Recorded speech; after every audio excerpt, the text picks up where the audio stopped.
a song tonight by Narottam Das Thakur called Gorangera Dutipada, which is about the mercy of Sri Chaitanya Mahaprabhu and how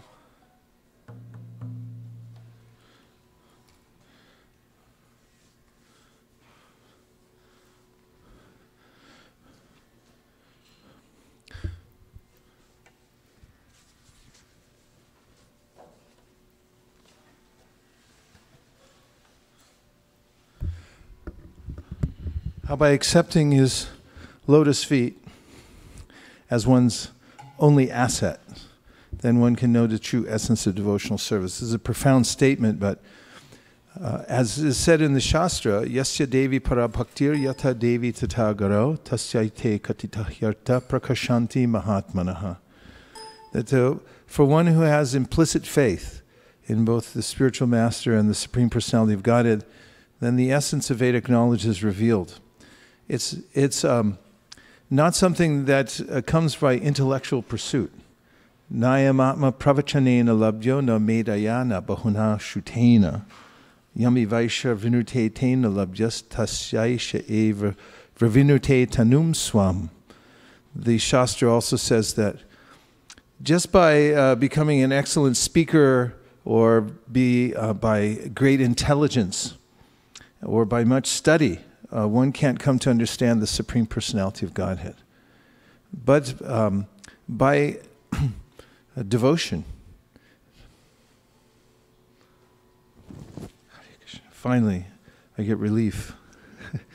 And one can know Krishna because actually it's that when one reforms one's mood in life and becomes submissive to Krishna, then Krishna feels inclined to reveal himself to the devotee. Vedeshu durlabam adurlabam atma bhaktau. Brahma says in his Samhita that by studying the Vedas you can't come to know Krishna, but if you're a bhakta, if you become devotionally inclined towards Krishna, then you can know him very easily. So Sri Chaitanya Mahaprabhu is Krishna himself, and he also comes as the Acharya. So he's both the devotee and Krishna at the same time. So there's a double benefit. He's teaching Krishna consciousness as a devotee, but he's also Krishna. So if one dedicates him or herself to the lotus feet of Lord Chaitanya, which means in service, what it means to dedicate oneself to the lotus feet, it means to become a servant. And think, how can I do something to assist Lord Chaitanya Mahaprabhu? What is his desire and how can I help him? And if one does this, then the person will know the true essence of devotional service. Then he goes on to say that the heart of anyone who gives submissive oral reception to the pleasing and sweet pastimes of Lord Chaitanya immediately becomes cleansed of all material contamination. Hridaya nirmala. This contamination in the heart is completely cleansed. If one gets on a regular schedule of hearing about Krishna and about Lord Chaitanya Mahaprabhu, then he says, anyone who simply chants the name of Sri Krishna Chaitanya will immediately develop love of God. So try. Sri Krishna Chaitanya. Yes, and as I was doing artik in my home this morning, and I offer the incense, and then I have to walk out on the porch to plant the incense, and then when I offer the lamp, I had to walk in the other room to find Nirkula to let her touch the lamp. And all the time I was still chanting the Sri Krishna Chaitanya Prabhu Nityananda mantra. And I was remembering that the first time I came in contact with the Krishna conscious movement, I got a magazine that had a picture of Lord Chaitanya on the front, and then it had the mantra of Sri Krishna Chaitanya Prabhu Nityananda. And also there was an article where Prabhupada said, we are following in the footsteps of Lord Chaitanya. And I became fascinated by the form of Lord Chaitanya. I didn't know exactly who he was, but I started reading. And I always felt that whenever, after I joined the temple, we'd chant the Sri Krishna Chaitanya mantra, or I'd hear somebody else chant it. There was special mercy coming from that mantra. And then I confirmed it. It's in all the Shastra saying that the name of Chaitanya Mahaprabhu is especially merciful. The name of Krishna and all the names of God are known to be fully potent. But the name of Chaitanya Mahaprabhu, says Bhaktivinoda Thakur, is especially merciful because Chaitanya Mahaprabhu doesn't consider any offenses when you chant. So if you chant the name of Sri Krishna Chaitanya, then you'll immediately develop love of Godhead. And then he says, I offer him all congratulations by saying bravo. So somebody is to be congratulated who actually attains even a modicum of success in devotional service. The person becomes famous all over the world. Even if one's a little bit advanced, what to speak of someone who moves to the intermediate level? What to speak of somebody who's, by special mercy and practice, comes to the highest level? And if anyone feels ecstasy and cries by simply hearing the transcendental qualities of Chaitanya Mahaprabhu, he at once understands the eternal loving affairs between Radha and Krishna. So the Srimad Bhagavatam says that if one is chanting the holy names and tears don't come to his eyes, then this person is known to be steel-hearted. The heart is steel-framed. So the heart has to melt. Evam vrata svapriya nama kirta. Look that verse up that I just said about steel-framed heart. I don't think it's in there. It's in the second canto of Bhagavatam. Evam vrata svapriya nama kirtya jitana rago jitachuta uchara. The result of taking a vow to chant Hare Krishna is that one's heart will be druta chitta, say. Yeah, druta means melted, and chitta. So this is a good sign. When one chants Hare Krishna, one's heart melts, and one feels emotion. And this is described by Sri Chaitanya Mahaprabhu in the advanced stages of love of God. There's a way in which one's heart is touched by a ray of the internal energy of the Lord, and then it becomes softened, and then spiritual emotions can enter in. So this crying, tears coming from the eyes is a considerably fortunate occurrence for a devotee who can feel this.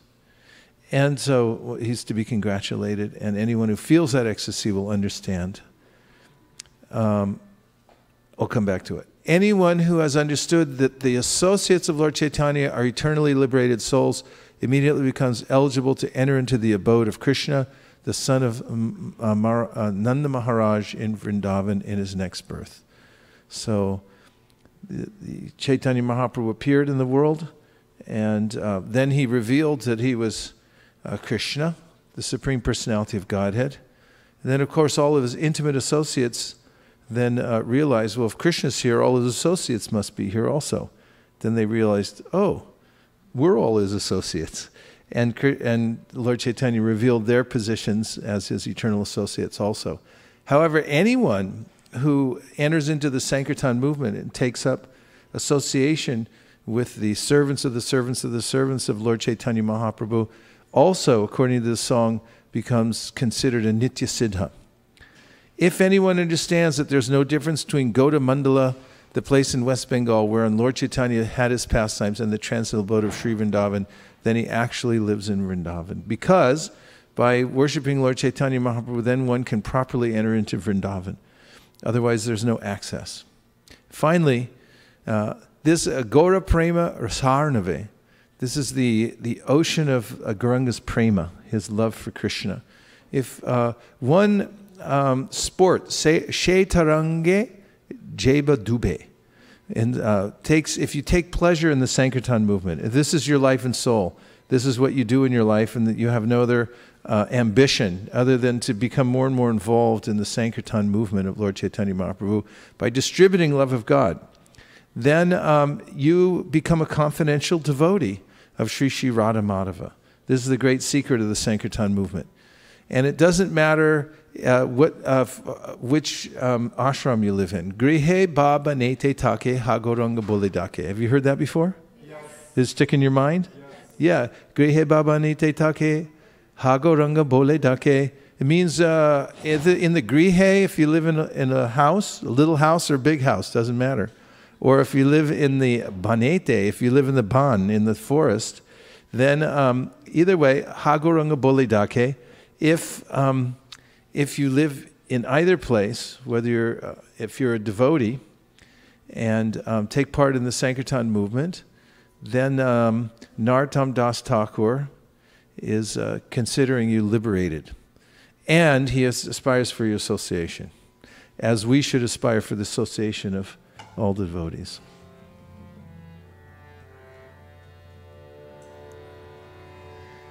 Gaurangera Dutipada Jardana Sampada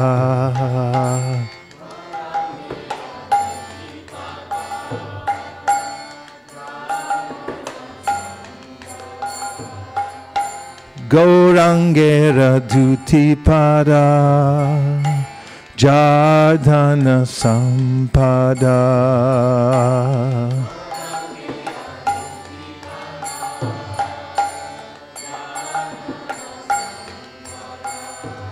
Se jane bhakti rasasara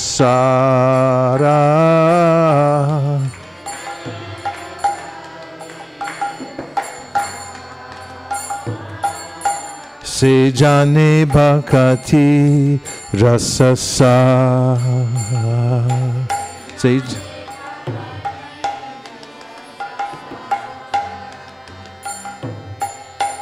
Gaurangera Madhulila Jar Karne Praveshila Gaurangera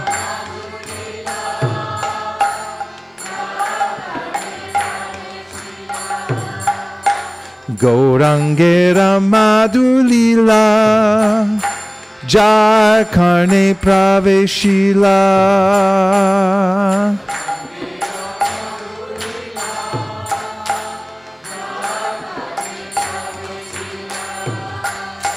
Hridaya Nirmala Belota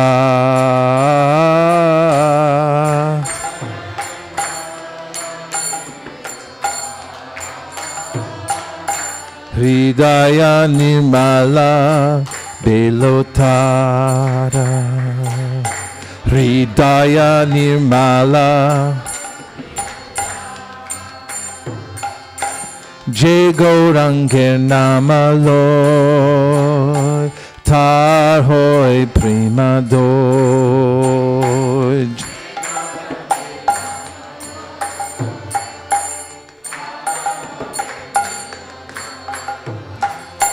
Jai Gauranger Namalo Tar Hoy Prima Doj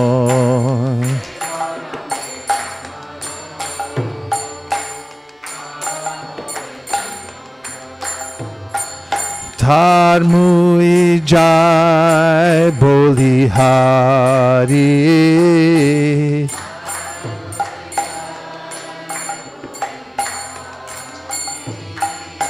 Tare Mui Jai Bolihari Tare Mui Jai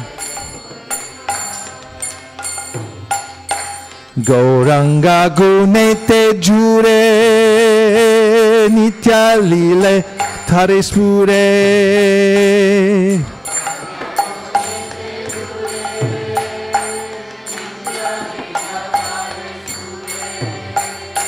Gauranga Gunete Jure Nitya Lila Tare Spure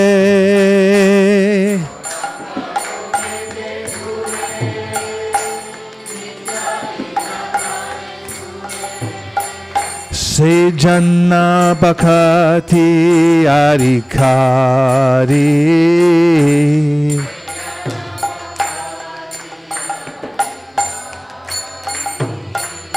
Se Janna Bhakti Arikari Se Janna Bhakti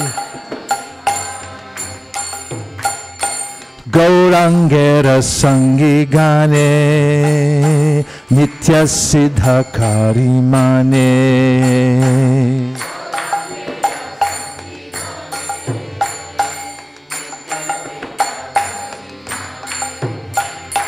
Gaurangera Sangi Gane Nitya Siddhakari Mane.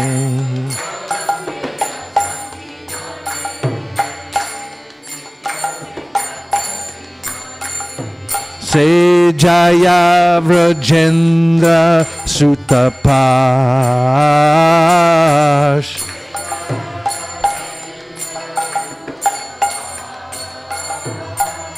Se Jaya Vrajendra Sutapas. Se Jaya Vrajendra.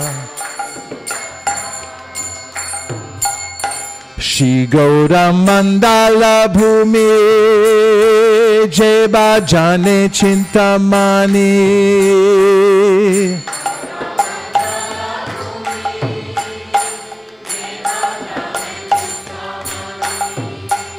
Shri Gaura Mandala Bhumi Jeba Jane Chintamani.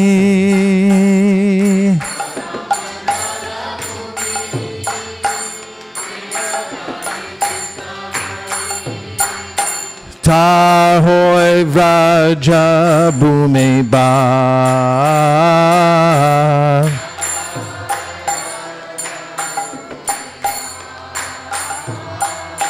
Tarahoya Vraja Bhume Ba. Tarahoya Vraja. Gaura Prema Rasanave Shetarange Jeba Dube.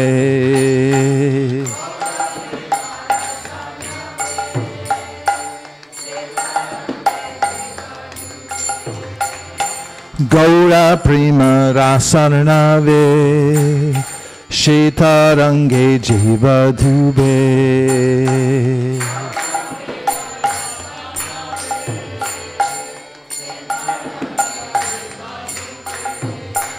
Shri Radha Madhava Antaranga.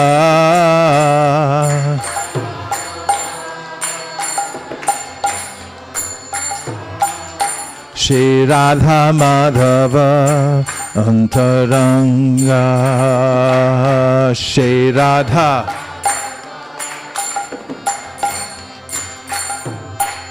Grihe Baba Nete Take Hagoranga Bole Dake.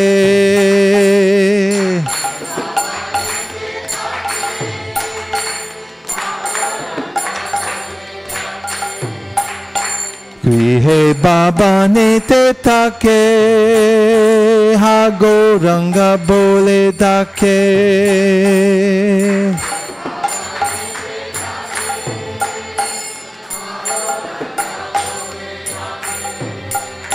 Narottama Mage Tarasanga.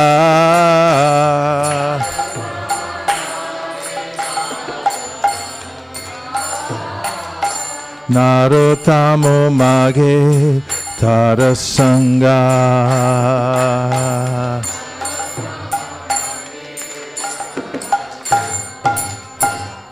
Grihe Baba Nite Take Hagoranga Bole Dake. Grihe Baba Nite Take Hagoranga Bole Dake. Grihe Baba Nite Take Hagoranga Bole Dake. Grihe Baba Nite Take Hagoranga Bole Dake. Jai Gora Nitai, Gora Nitai, Gora Nitai, Jai Gora Nitai.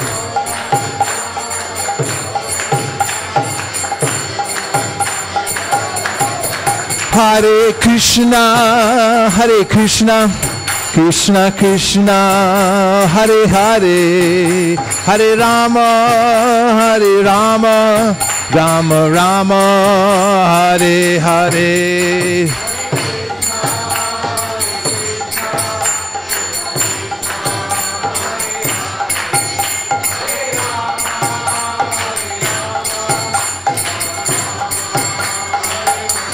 Hare Krishna, Krishna Krishna, Hare Hare, Hare Rama, Rama Rama, Hare Hare.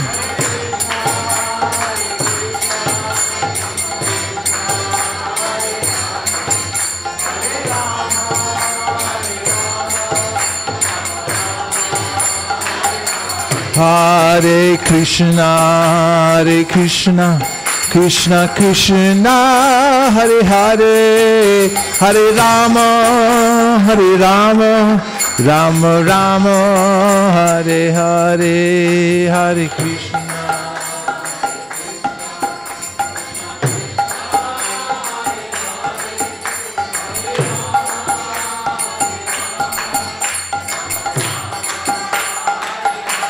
Hare Krishna, Krishna Krishna, Hare Hare, Hare Rama, Rama Rama, Hare Hare, Hare.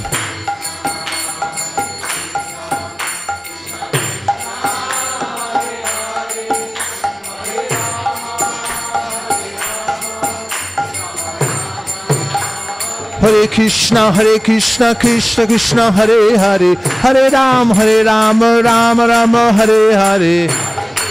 3. 1, 2, 3. Oh, Hare Krishna, Krishna Krishna, Hare Hare, Hare Rama, Rama Rama, Hare Hare.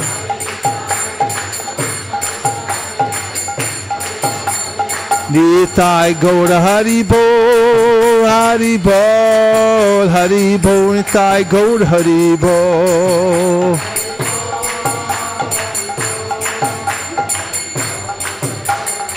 Jai Jai Prabhupada, Prabhupada, Prabhupada, Jai Jai Prabhupada.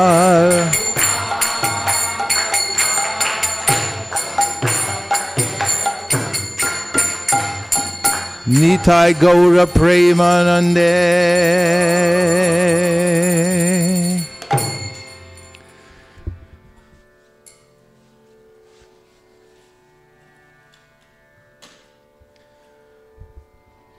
I'd like to welcome back Madhavananda Prabhu and Krishna Kund to ISV. Please give them a warm welcome.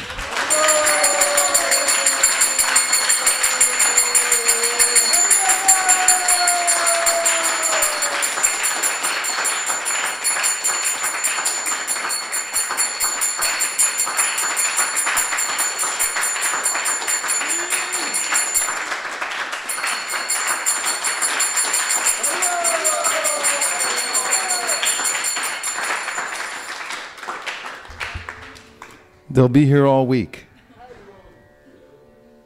Literally. Have your travels been going well so far? Sacramento? Okay, good. So we have great privilege of reading together from the Bhagavad Gita. Nothing so satisfying as going through the day. You woke up this morning early. You chanted, you got yourself ready for the work that you had to do in the afternoon. You dealt with many different kinds of situations. It's just normal life of a human being. And then somehow or other you got yourself to this temple with the intention of sitting and hearing the topics of the Supreme Personality of Godhead. And we're going to read some of the verses that are personally spoken by Krishna and Arjuna on the battlefield of Kurukshetra, and then we'll also read the purports. The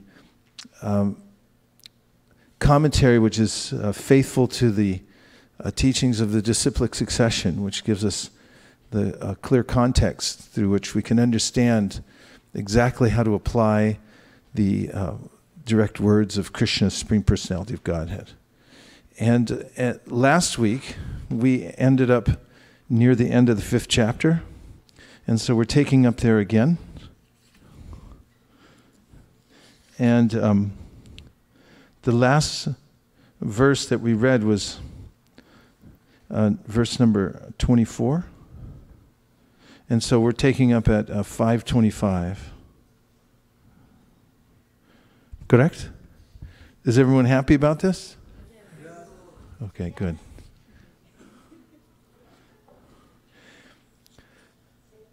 Say yes. All right, so let's get a sense for the aesthetic of the language, and I'll say it, then you can repeat and enter into this, the beauty of the Sanskrit language as it was spoken by Krishna. This beautiful poetry that rolled off the lips of the Supreme. Labante brahmanirvanam rishayashina kulmashaha Chinadvaida yatatmana sarvabhuta hiterata labante achieve brahmanirvanam liberation in the Supreme. Vrishaya those who are active within. Shina kalmashaha who are devoid of all sins. Chinna, having torn off. Dvaida, duality. Yata atmana, engaged in self-realization. Sarvabhuta, for all living entities. Hite, in welfare work. Rataha, engaged.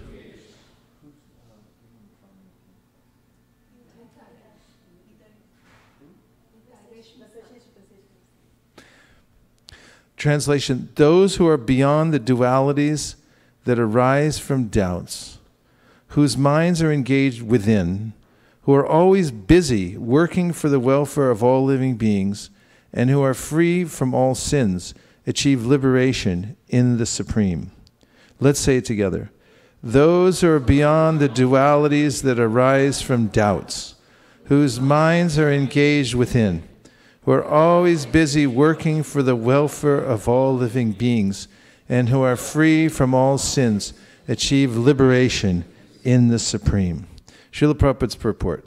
Only a person who is fully in Krishna consciousness can be said to be engaged in welfare work for all living entities. When a person is actually in the knowledge that Krishna is the fountainhead of everything, then when he acts in that spirit, he acts for everyone. The sufferings of humanity are due to forgetfulness of Krishna as the supreme enjoyer, the supreme proprietor, and the supreme friend. Therefore, to act to revive this Krishna consciousness within the entire human society is the highest welfare work. One cannot be engaged in such first-class welfare work without being liberated in the Supreme. A Krishna-conscious person has no doubt about the supremacy of Krishna. He has no doubt because he is completely freed from all sins. This is the state of divine love. A person engaged only in ministering to the physical welfare of human society cannot factually help anyone. Temporary relief of the external body and the mind is not satisfactory. The real cause of one's difficulties in the hard struggle for life may be found in one's forgetfulness of his relationship with the Supreme Lord. When a man is fully conscious of his relationship with Krishna, he is actually a liberated soul, although he may be in the material tabernacle. Om Jnanatimidandasya Jnananjana Shalakaya Chakshurun Militam Dena Tasmai Shri Gurave Namaha Shri Chaitanya Manobhishtam Stapitam Yena Bhutale Swayam Rupa Katahmayam Dadati Swapadantikam Vandeham Shri Guru Sri Yuta Padakamalam Shri Guru and Vaishnavamscha Shri Rupam Sagrajatam Sahagana Raghunatam Vitam Tam Sajivam Sadvetam Sadvatutam Parijana Sahitam Krishna Chaitanya Devam Shri Radha Krishna Padan Sahagana Lalita Shri Vishakanvitamscha. He Krishna Karuna Sindho Dinabandho Jagatpate Gopesha Gopika Kanta Radha Kanta Namostute Tapta Kanchana Gaurangi Radhe Vrindavaneshwari Vrishabhanu Sute Devi Pranamami Hari Priye Vancha Kolpatarubhyascha Kripa Sindhubhya Evacha Patitanam Pavanebhyo Vaishnavebhyo Namo Namaha. Jaya Shri Krishna Chaitanya Prabhu Nityananda Sri Advaita Gadadhara Shivasadi Gaura Bhakta Vrinda. Hare Krishna Krishna Krishna Hare Hare Hare Rama Rama Rama Hare Hare. And now let's go back and look at this verse a little more closely and have some discussion on some of the points that Krishna has made and that Prabhupada has made in this purport. So again, Krishna says, those who are beyond the dualities that arise from doubts, whose minds are engaged within, who are always busy working for the welfare of all living beings, and who are free from all sins, achieve liberation in the Supreme. So one of the main points that Prabhupada is making in the purport, he summarizes the point that he's making in the purport in his first sentence. And he says, only a person who is fully in Krishna consciousness can be said to be engaged in welfare work for all living entities. So this is a foundational point that comes up again and again, because one has to know ultimately that one is not the physical body. The Shastra says, asango hyayam purushaha. The living entity really has nothing to do with the material world. He has no actual connection here and no real business being here ultimately. There's a sense of a dreamlike state that Maitreya expresses to Vidura in the third canto of the Srimad Bhagavatam, when he describes the involvement that a living entity like myself has with the material world. And that is, he describes how in a dream one might see some horrific scene. And he says, just like you may see your own head being cut off in a dream and be horrified. However, this is not possible to see your own head cut off in the dream, or see your own head cut off, but one's able to project that on the screen of the mind and then react to it. And the reaction and the suffering is real. However, the imagery is conjured. It's something that is not permanent, but is a concoction that is it's very much like a dream. While somebody's dreaming and lying on the bed, they may move their arms and they may jerk from side to side. Their eyes might move. Even you can see with animals sometimes, animals lying there asleep and like running with its legs and so forth, because the living entity stays active even within the body as he's sleeping. Krishna says earlier in the Gita, Nahi kashchit shanamapi jatu tishchat karma krit karyate hyavasha karma sarva prakriti jayar gunai. That the living entity, he says, essentially is always active. And even in the dreamlike state, I'm active on a psychic level. It's always moving. And nonetheless, in the dream, I'm misidentifying myself. I'm thinking that there are many circumstances that I'm involved with, but when I wake up from the dream, I realize that actually I'm part of a family, I live in a house, I have other responsibilities to do, and I become aware that that dream was actually a phantom, and I was only passing through. The Vedas describe the process of self-realization to be that of waking up from a dreamlike state in which I'm imagining that I'm a man or a woman or a cat or a dog. I'm identifying I'm a spiritual soul that comes from the spiritual world. However, now I've become involved in this lower energy, and I'm identifying with it. So, if one has the misconception that one is the body and that other people are their bodies, there's not much good that one can do for others. One might, by one's welfare work, even reinforce the illusion that other people can be happy in this body, or that they are their body, and that they should be happy in it, and there's a way to be well-adjusted. Not to say that one shouldn't become well-adjusted in this world and balanced in one's life and take medicine when one needs medicine and so forth.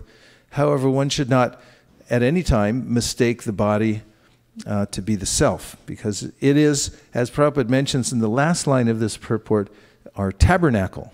And what is a tabernacle? It is a moving temple. For instance, if you go to the airport in New Jersey, in Newark, New Jersey, there's a little prayer room.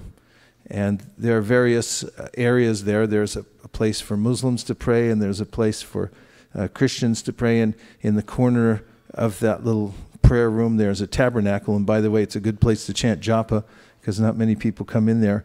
And there's nowhere else in the airport where you can freely do your japa, except these prayer rooms are pretty nice. You can just go in there and sit quietly, and no one will bother you.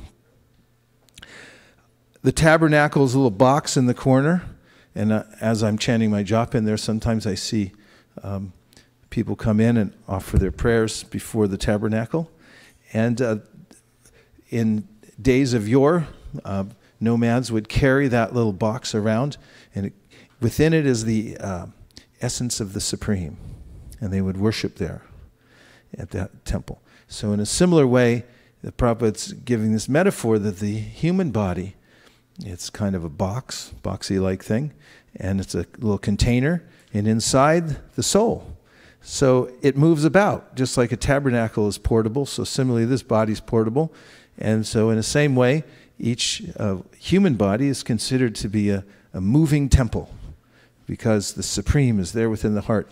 And one who has this vision is described in the Sri Upanishad. Yastu sarvani bhutani atmani vanu pashyati sarva bhuteshu chatmanam tato na vijagupsate yasmin sarvani bhutani atmaivad budvijanataha tatrakom akashoka ekat vam manupashyata. One who always sees all living entities as spiritual sparks, in quality one with the Lord, becomes a true knower of things. What then can be illusion or anxiety for him? One who always sees everything in relation to the Supreme Lord and sees the Supreme Lord within everything never hates anything or any being.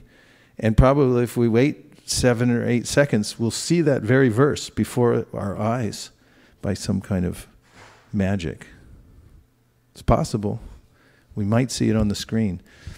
In these 2 verses, we hear about the vision of someone who sees the body as a moving temple, and recognizes that the living entity is within. In other words, that person is seeing all living entities as spiritual sparks, and recognizes that they are part of Krishna. So this is the vision of an advanced person. And such an advanced person then interacts with people in ways that are beneficial to them. In fact, there's a description of the various levels of devotees. And the lowest level of devotee is particularly defined by his or her inability to do good for others.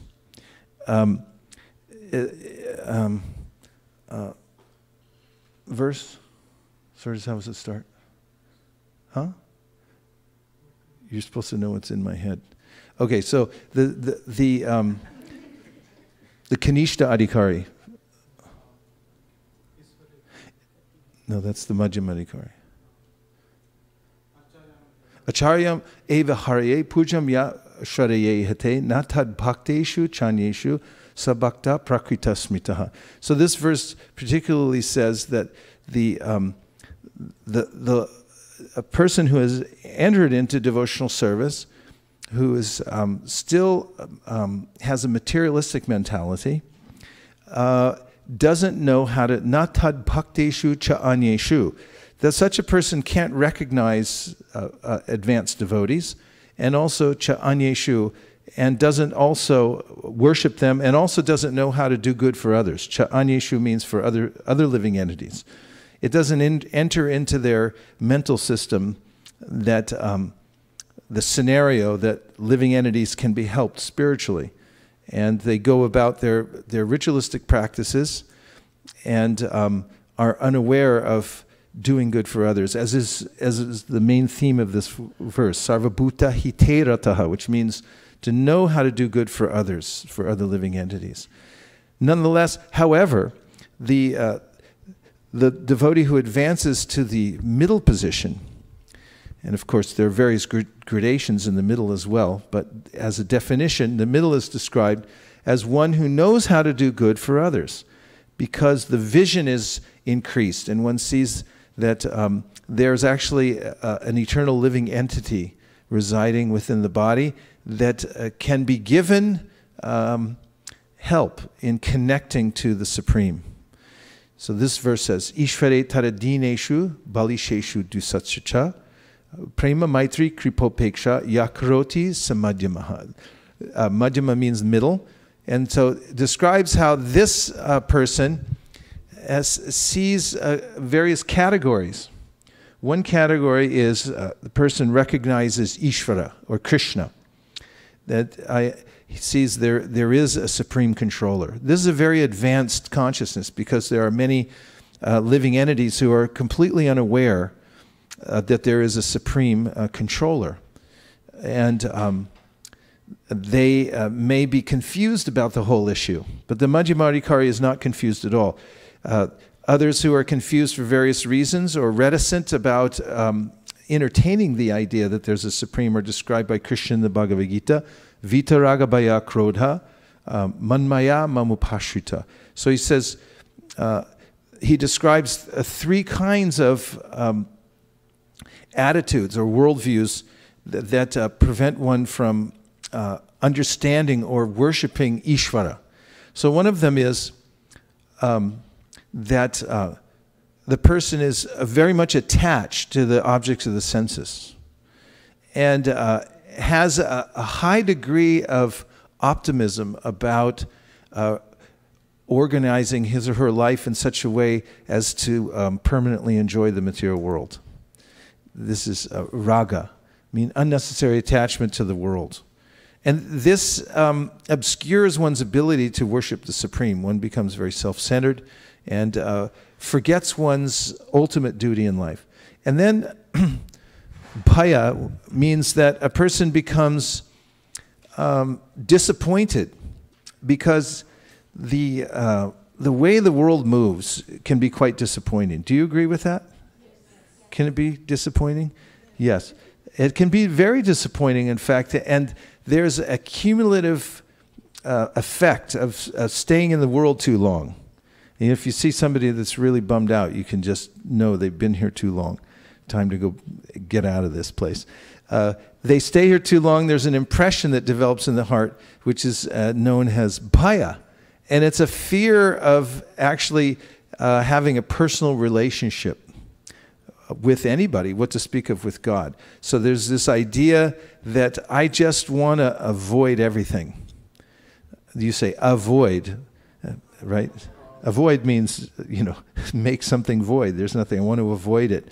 The opposite of love is not hate, but it's indifference. One becomes indifferent to God because of not having positive information about the possibility of there being a personal and benevolent and friendly God.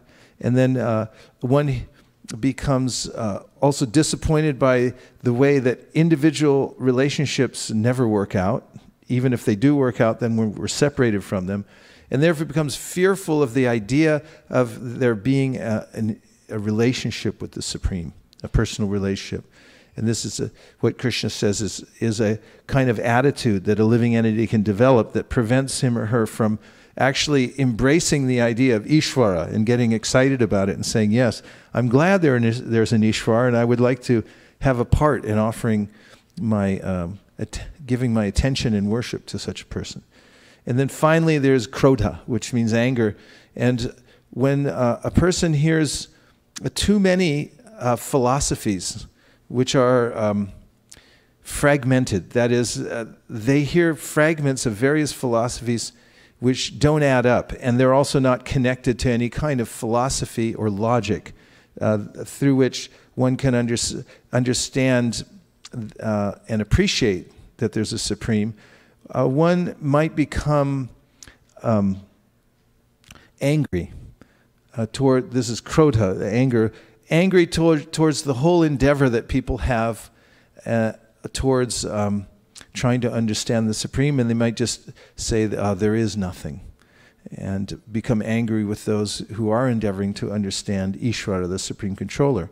So Krishna says, Vitta, you have to give up those kinds of mentalities to come to worship the supreme wholeheartedly. Vita raga bhaya krodha, manmaya mamupashita, bahavo jnana tapasa. He said, don't worry though, a lot of people have done it. You can do that, you can give it up. So the person who's a middle-class devotee is very advanced and sees Ishvara and appreciates Ishvara. At least the person's thinking, there is a God and I'm not him. And then Ishvara, Ishvare taradineshu. The person also recognizes devotees. Balisheshu recognizes that there are innocent people in the world who are open to learning about Ishvara. And then there are dvishatsu, people who are angry about the whole idea of there being God and against it. And so he says the person knows all these four categories very clearly, can see them, and then conducts his or her life in a way in which to interact with these four. So toward Ishvara, the person gives love, prema, and means that the person's endeavor is to develop love for Ishvara. Maitri means friendship, and that is that a person develops friendship with those who are also on the spiritual path, who also have similar faith, who are in Ishvara. Kripopeksha means that towards the innocent, that person is prepared to give as much mercy as possible in the form of teaching spiritual knowledge, giving resources so the person can also advance. This is the preoccupation of those who are advanced in devotional service, to help others. And towards the dvishatsu, means those who are envious or angry about the whole idea of there being a God, the person's upeksha, which means that he steps out of their way and doesn't make them more angry, lets them slide, avoids them, and at the same time wishes them well and thinks that I wish there was a way in which I could help them. But the injunction of the scripture is to steer clear so they don't become inflamed and more determined in being against God. So this is the description of a person who is advanced in devotional service and able to appreciate the Supreme, and who dedicates his or her life to the activities of Krishna consciousness, knowing the various categories in detail. And this requires having had contact with devotees and having heard sufficiently so that one can understand the real situation of life, which is that I am an eternal spiritual soul who is residing temporarily within a biomechanical body, described here as a tabernacle, and that the ultimate good I can do for others is to help them come closer to Krishna, to Ishvara.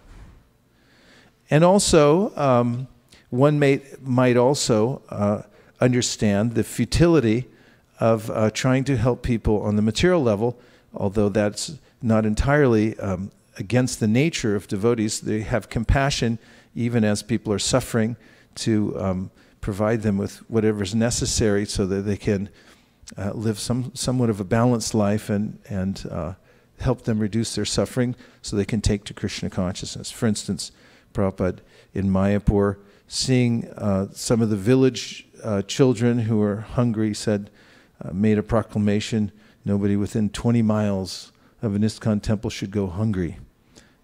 We should profusely distribute food to people. Of course, not ordinary food, but prasadam. Which brings up another point that's in the purport.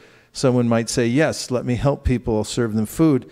But then Srila Bhaktisiddhanta points out that oftentimes in such so-called philanthropy, one then might go and kill animals and then say, here, let me feed people.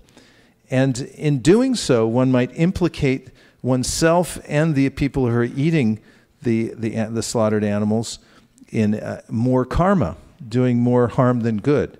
Even though the intention is right, because the knowledge isn't perfectly tuned, then one may do harm instead of good. So one has to know what is what, and what is actually good for others in order to do good for them. And now I want to hear from you any reflections that's anything you heard in the verse or the purport or in the monologue so far that's stuck in your mind. Mukharavind. Maharaj, you told about that how self-realization is like waking up.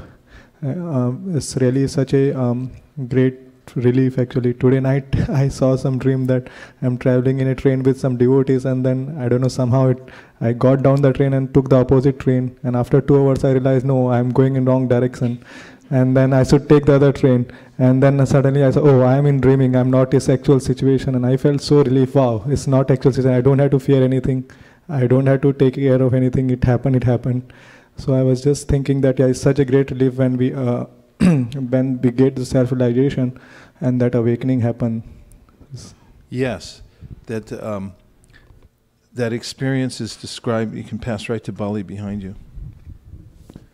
In the Shastra, it's that take your experience of waking up from a dream and see how to apply that to waking up in spiritual life. It's very similar. Yes. Good that Mukharvinda pointed. I also saw you in dream. You're Thanks for letting me hang around. Just recently, that you are correcting me something. I don't remember exactly. That probably wasn't a dream. But it was good transcendental always, having devotees. So I like the point, the first purport Prabhupada mentioned that one should be fully Krishna consciousness in order to do the welfare for the other living beings. Because that is really a profound statement, and I completely agree that that's what we need to be. Sometimes we go for preaching and all, and we exhibit our impurities and all, but that is self-purification, but definitely one has to advance in Krishna consciousness to give to others. In what ways do you exhibit your impurities when you're preaching to others? Or might one? I doubt if you do, because I don't see that you have any impurities, but if you were to think of a scenario where somebody was teaching Krishna consciousness to others, but was not fully purified, how would that manifest, in your opinion? Well, there is no impurities, but one thing is when we are distributing, it's sometimes the perception and we are calculation of different diversity when preaching, means adults, female, Mataji and kids, we go together and do. So in one house we are doing, I think myself, Subhakar, Namsmaran and another Prabhuji, 4 people, we are talking to one Mataji, and after 5-10 minutes she is willing to accept the Bhagavatam. She said, okay, this is the one. And her husband was there, but we didn't engage her, she's just listening.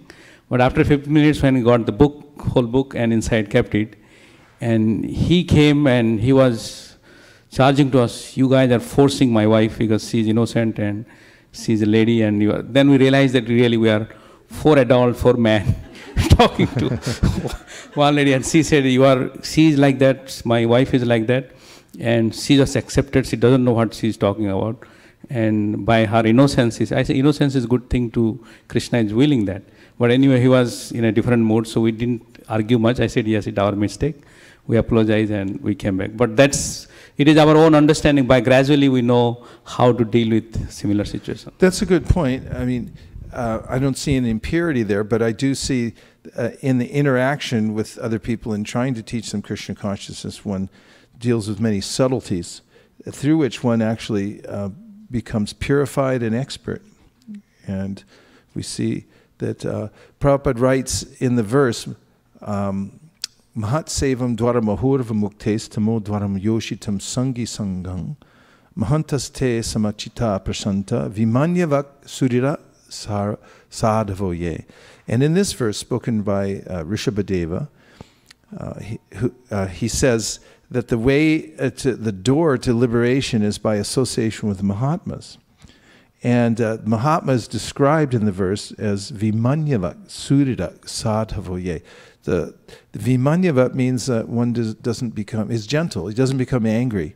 And Prabhupada writes in his word for word, he gives an extended meaning of that. He said that one should be able to teach Krishna consciousness to others without becoming angry at them.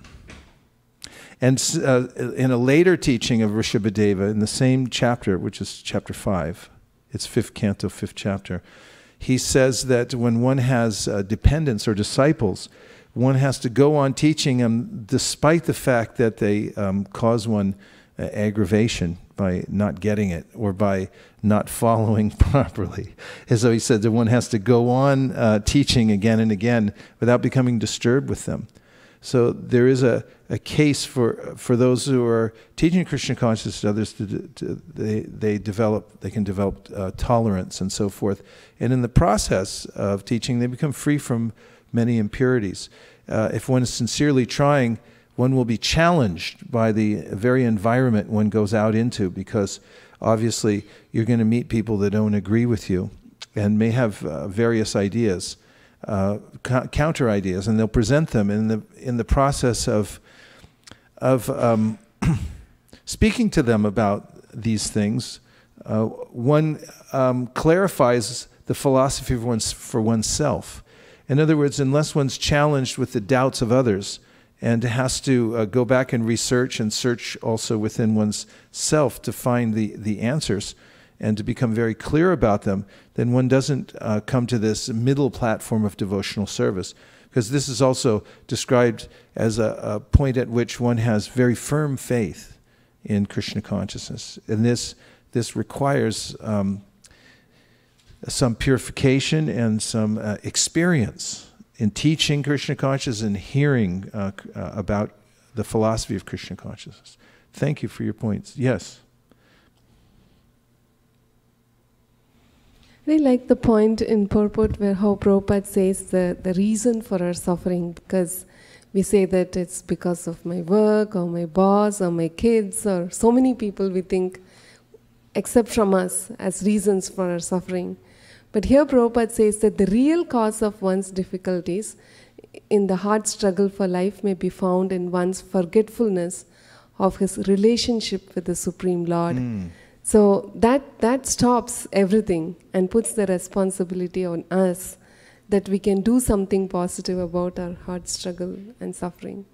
So. Yes, thank you. In a very practical way, remembering one's relationship with Krishna, especially while one's practicing, in the stage of practicing devotional service, that is practicing to come to the point of spontaneously remembering Krishna, it's important to stop at various intervals in the day, especially in the early morning, and if you can in the afternoon, and also at night, to hear and chant about Krishna. This is practically remembering him. As Krishna tells Arjuna, Tasmat sarveshu kaleshu mama nusmara yudyacha mayarpita mano buddhir mami vaishyasya samshayaha. that you do your work because, as he mentions in other parts of the Gita, you'll be compelled to work anyway because of your nature. But at the same time, you should remember me. And Prabhupada comments in his purport that this means that one should go on with one's work in life, but at the same time chant Hare Krishna. It may not mean that while you're being interviewed for your job, you're going on chanting Hare Krishna, bringing your biba, but it means that you should be regulated in having a practice so that you stop and you sit with your family or you sit with your friends and you hear very attentively. This is tantamount to, look up the word, tantamount to remembering Krishna. There's no difference between hearing about him in the association of devotees and remembering him. So this is absolutely necessary for one to be fortified from the influence of the lower modes of material nature, and at the same time to develop superior knowledge that helps one to remember Krishna constantly. And this can be achieved through the consistent and regular practice of hearing every day. What does the word mean, please? So it's an adjective, and it means equivalent in seriousness to something, or virtually the same as. For example, the resignations were tantamount to an admission of guilt. Tantamount. You better mark that one down. Spell it, please. T-A-N-T-A. Tanta. M-O-U-N-T. Mount. Tantamount. The origin is 17th century from the earlier verb tantamount, which meant amount to as much. From Italian. Tantamount. Yeah. From Italian, tanto montare. Tanto montare. So, what does tanto montare mean? When I went to Italy and I was picking up Italian words and saying them, then Manu Sevita, he's Italian, he said, "You can say Italian, but don't use that accent." He was a little angry at me. Tantamount. Okay, that's a good word. Everyone say tantamount. Okay, equal to something else in importance. Tantamount. Not to be confused with paramount. Yes, please pass the microphone back to...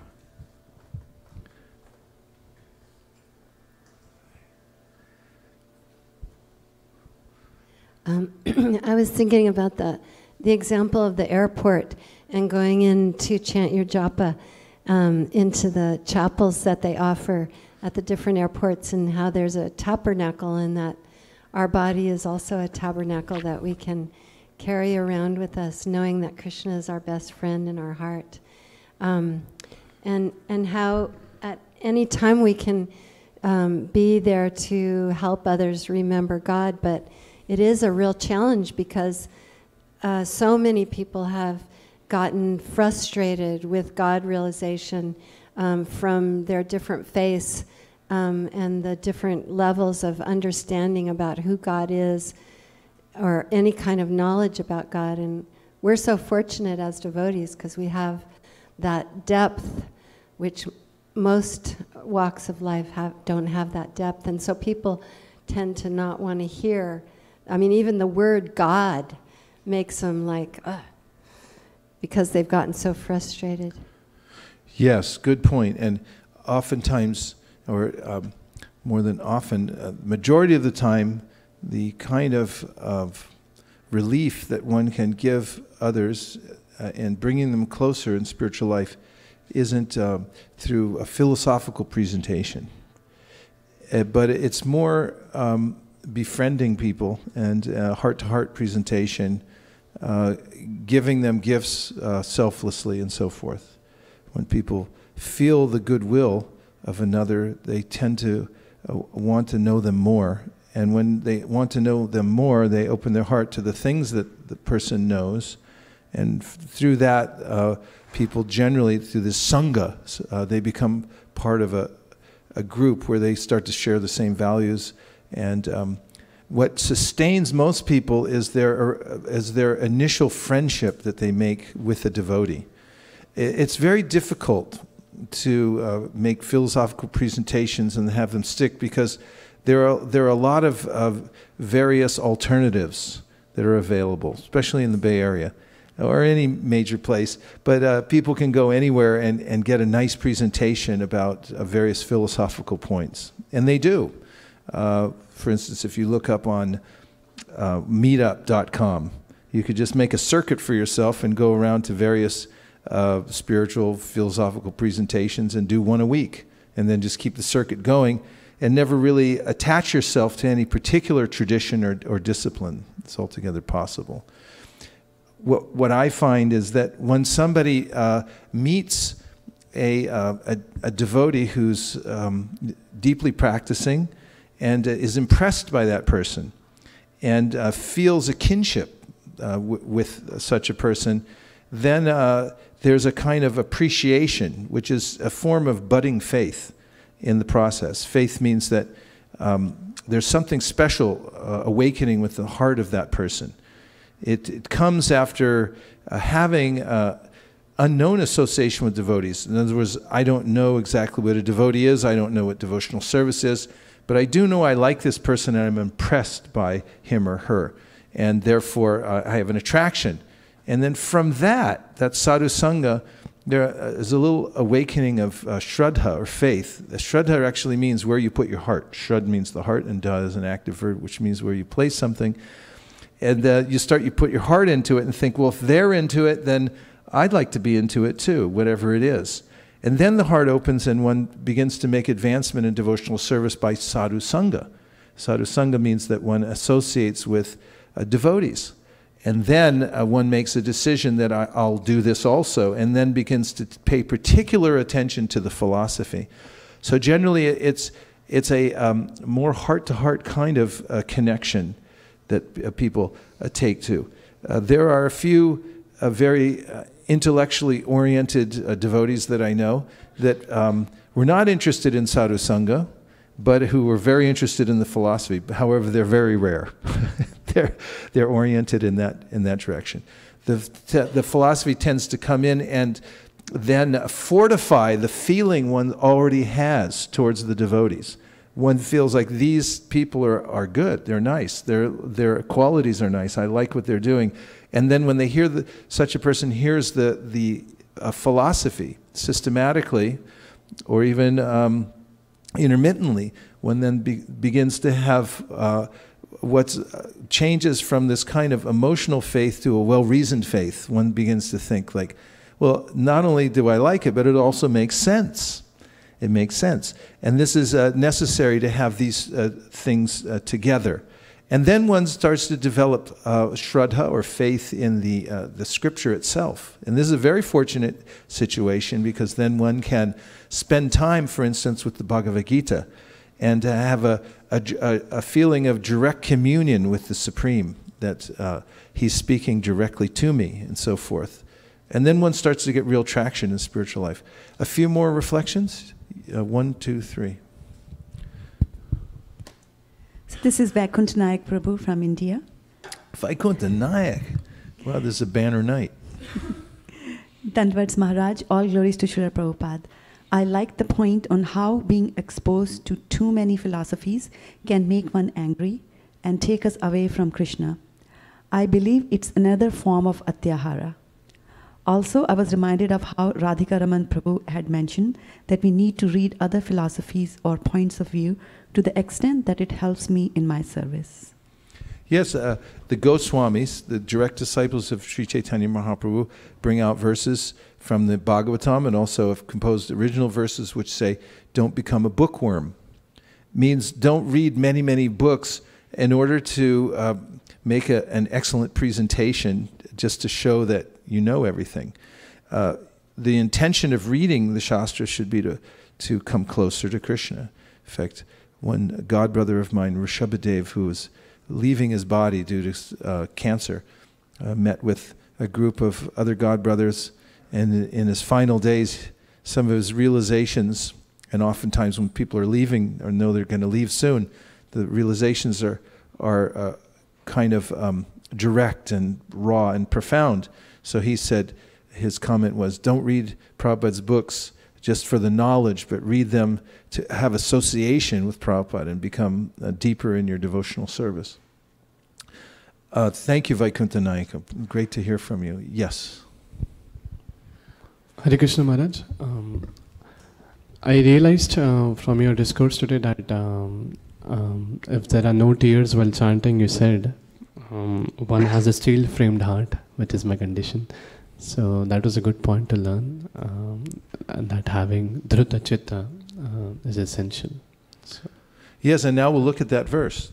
Verse number, please. Huh? 2, 3, 24. Everyone say. 2, 3, 24. 2, 3, 24. I'll say, please repeat. Tadashmasaram hridayam batedam yadgrihyamaner harinamadheyai navikriyatata yada vikaro netre jalam gatra ruhesha harshaha. Translation: certainly that heart is steel-framed, which in spite of one's chanting the holy name of the Lord with concentration, does not change when ecstasy takes place, tears fill the eyes, and the hairs stand on end. Purport: we should take note with profit that in the first 3 chapters of the 2nd canto, a gradual process of development of devotional service is being presented. In the first chapter, the first step in devotional service for God consciousness by the process of hearing and chanting has been stressed, and a gross conception of the personality of Godhead in his universal form for the beginners is recommended. By such a gross conception of God, through the material manifestations of his energy, one is enabled to spiritualize the mind and the senses and gradually concentrate the mind upon Lord Vishnu, the Supreme, who is present as a supersoul in every heart and everywhere, in every atom of the material universe. The system of Pancha Upasana, recommending 5 mental attitudes for the common man, is also enacted for this purpose, namely gradual development, worship of the superior, that may be in the form of fire, electricity, the sun, the mass of the living beings, Lord Shiva, and at last the impersonal supersoul, the partial representation of Lord Vishnu. Little esoteric there, but bear with the purport.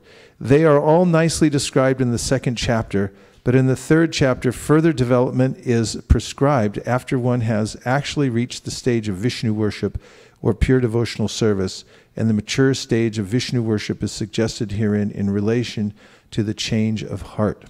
The whole process of spiritual culture is aimed at changing the heart of the living being in the matter of his eternal relation with the Supreme Lord as a subordinate servant, which is his eternal constitutional position. So with the progress of devotional service, the reaction of change in the heart is exhibited by gradual detachment from the sense of material enjoyment by a false sense of lording it over the world, and an increase in the attitude of rendering loving service to the Lord.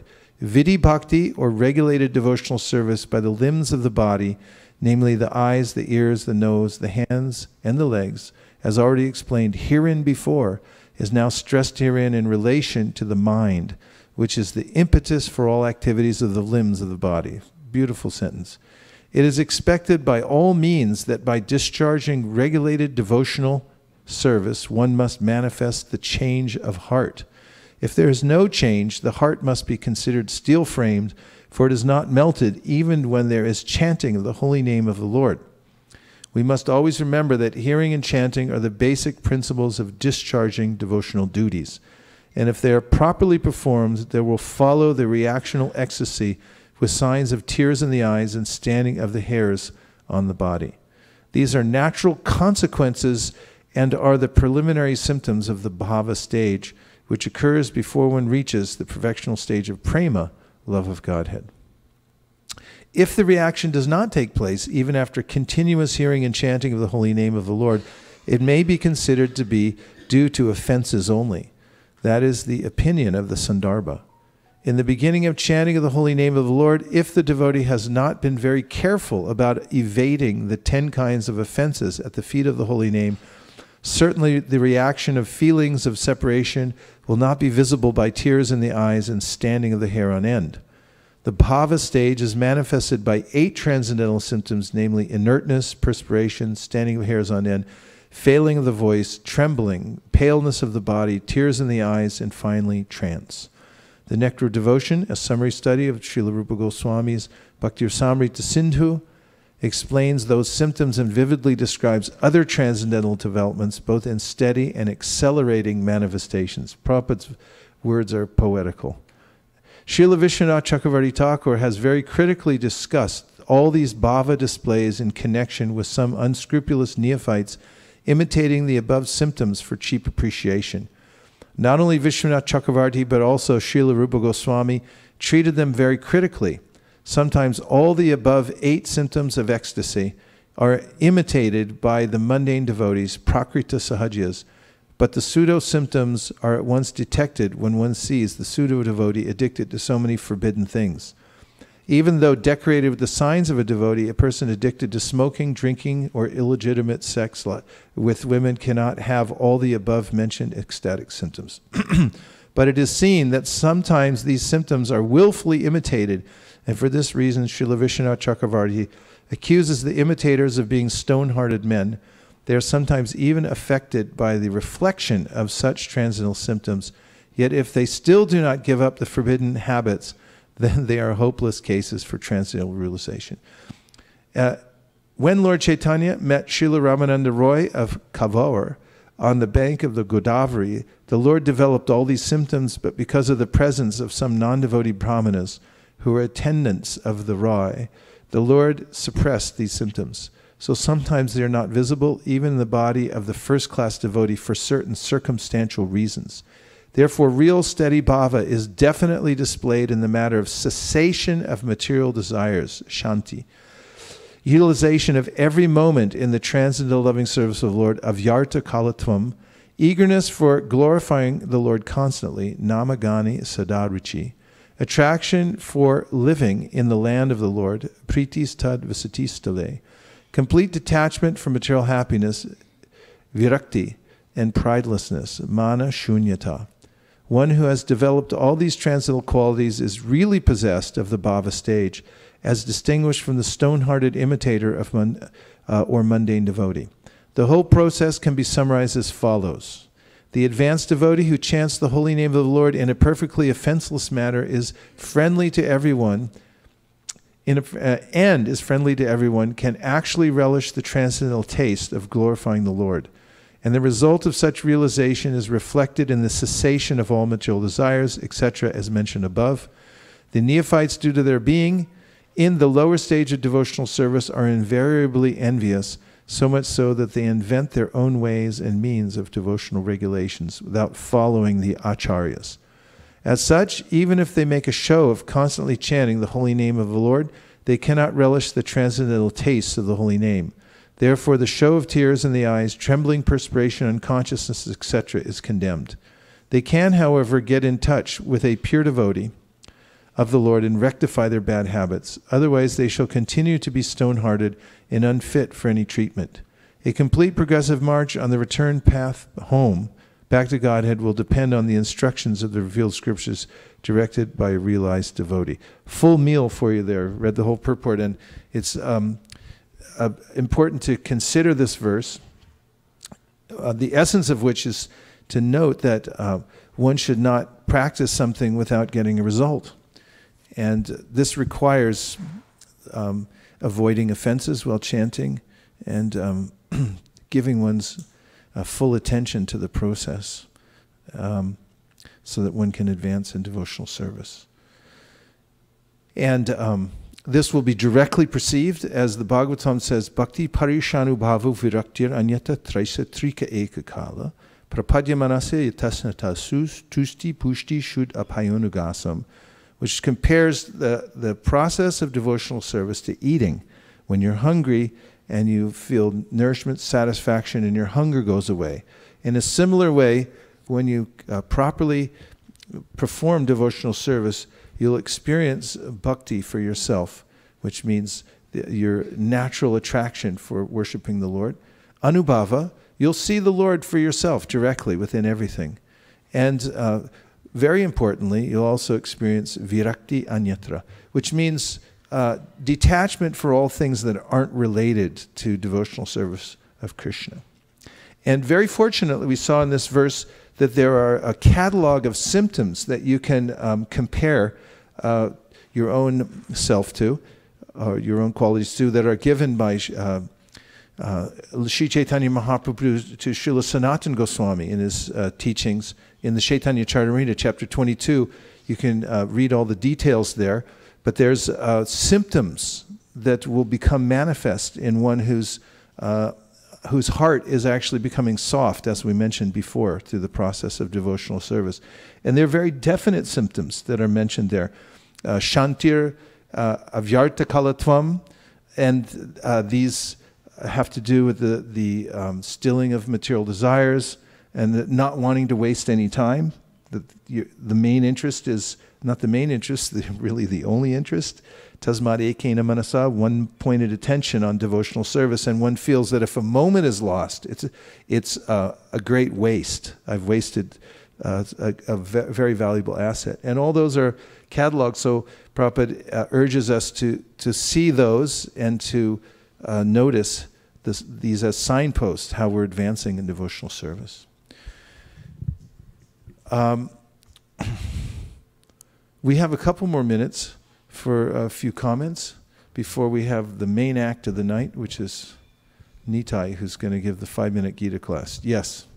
Prabhuji, I was thinking that if for a person when they are trying to advance in spiritual consciousness and Krishna consciousness, is it necessary for us to always look in to see where we are in our spiritual life? How important is that? Or is it important to just continue to do devotional service? Because the thought that I had is, if suppose you feel that, oh, you have some symptom, you might feel very, your mind can act in such a way that this person is not exalted, or this person is exalted, or, kind of that. Well, looking at other people to see if they're exalted is not as productive as looking at one's own self. And it is important to notice that, and that's the purpose of this verse. This verse is pointing out that you should notice that if I'm chanting and I'm not making progress, there's a cause for that. I'm not doing something right. I'm making some offense somewhere. This is brought out in the Harinam Chintamani by Haridas Thakur, that if you see, or maybe it's the Madhurya Kadambini, that if you see that you don't have an attraction for chanting Hare Krishna, you can assume, it is Vishwanath Chakravarti Thakur, you can assume that either in this life or past lives you made aparatas or offenses. And so it is important to check in and see, do I have an attraction for hearing? This is what Jiva Goswami says the ultimate test, and is mentioned by Kapila Dev also, that if I can measure directly how advanced I am in devotional service by how eager I am to hear, period.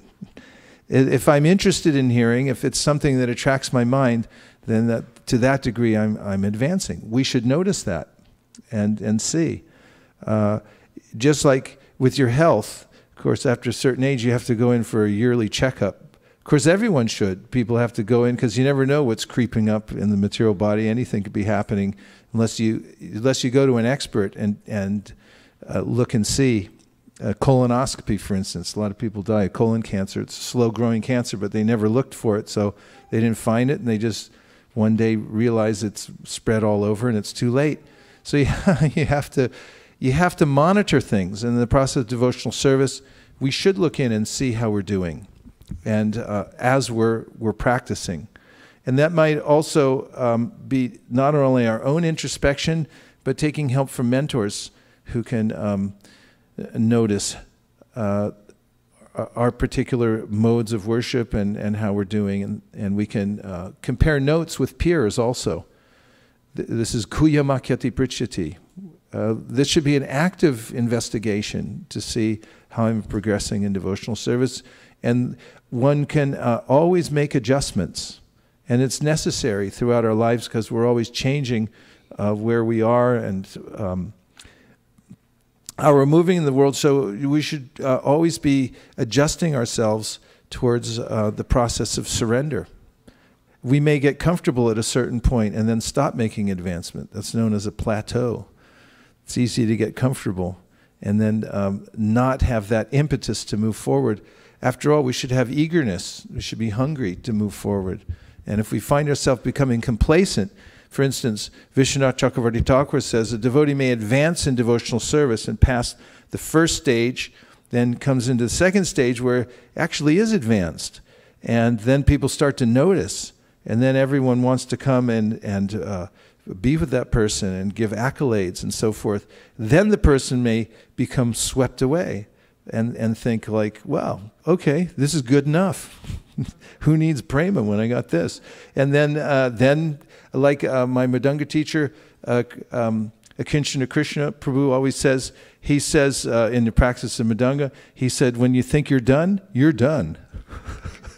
You think this is good enough, then you're over it. You're not going to make any more, you're not going to learn anything else because you think, this is good enough. So we should notice these symptoms. Am I hungry? Am I humble? I'm humble and hungry. If I don't have attraction for hearing, I think, what's wrong with me? If I'm not doing my japa well, that's easy enough to do. You can be doing it 1 week, 1 year, and then the next year, all of a sudden, by degrees, you slide off. And the next thing you know, your japa is terrible. And so is your consciousness. And then you have to get back on the horse again and again and again. So yes, it's important. And now for the most important feature of the day, we have our 5-minute Gita class. And if you'll rearrange here and bring in a chair for Nitai. We have presentation. Those who volunteer, we're rotating through, so everybody here at ISV will have an experience of giving a class on a regular basis. The rules of the 5-minute Bhagavad Gita class are that there's an introductory part, there's the reading of the verse, and after reading the verse, then there's a chance for the person to give a 5-minute explanation of the verse. And it has to include at least one supporting shloka to verify a point, and also one analogy. And after the 5-minute presentation, which we'll keep track of, then the audience will have an opportunity to give feedback about what worked well. First, we'll give that. And then we'll talk about where there was room for improvement, and then we'll finish with what other things worked well. So it's a little sandwich of advice at the end. So now we hand it over to Nitai.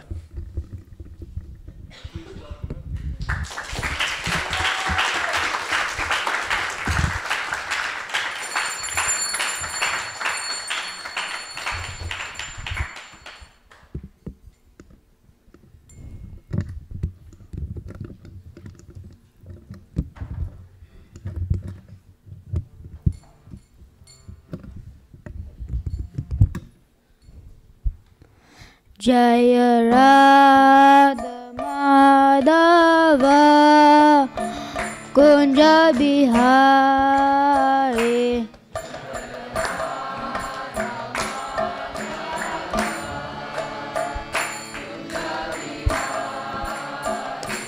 Jaya Radha Madhava Kunja Bihari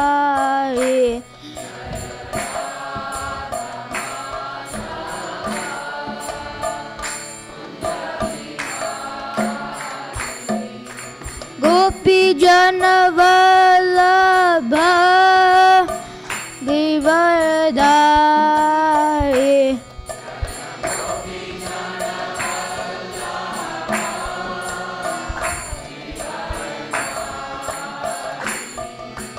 Gopi Jana Vallabha Givardhari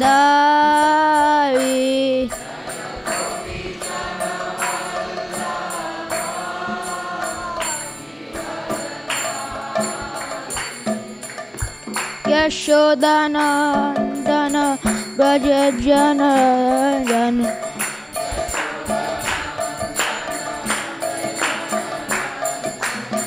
Yashodanandana Braja Janardana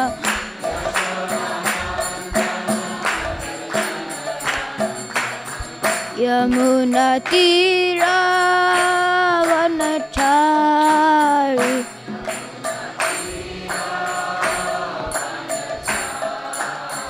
Yamuna Tira Vanachari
Bhagavad Gita 1871.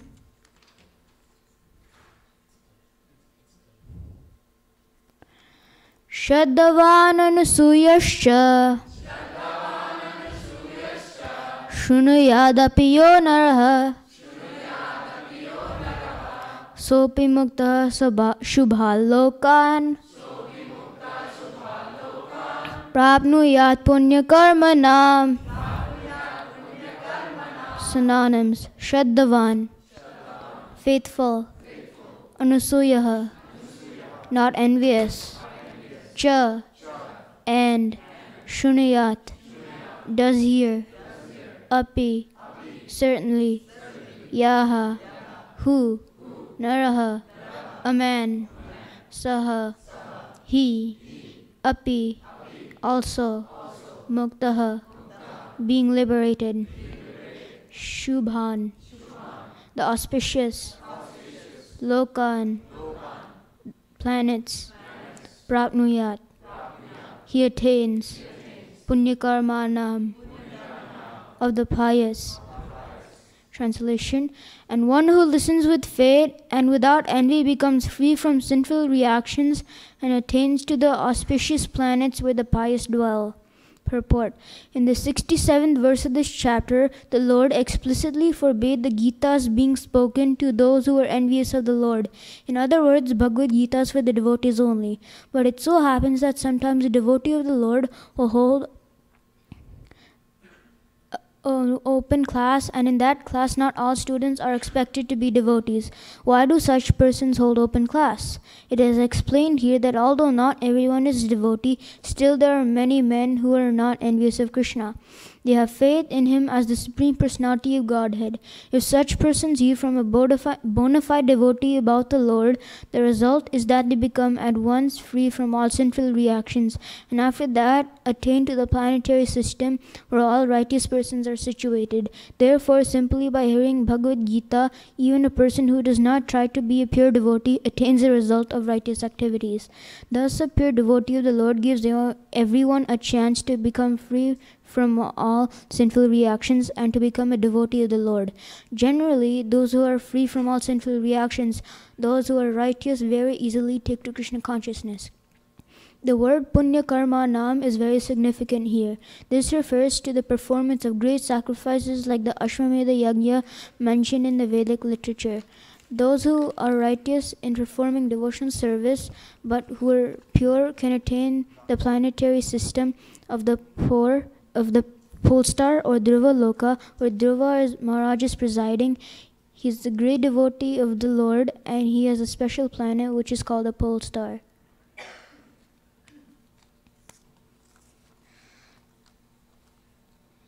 In the 67th verse of this chapter, Lord Krishna states, this confidential knowledge may never be given to those who are not envious. This confidential knowledge may not be given to those who are not devoted, not austere, not engaged in devotional service, nor to people who are envious of me. Here's the important point to note. Krishna does not share his confidential knowledge with people who are envious of him. Suppose I have some friends and I know that one is envious of me. I would not like to share any secrets about myself to him. Similarly, Krishna does not like to share his confidential knowledge with people who are envious of him. But what is this confidential knowledge? This knowledge is about who am I. This knowledge is about who is the Supreme Lord. This knowledge is about what relationship I have the Supreme Lord.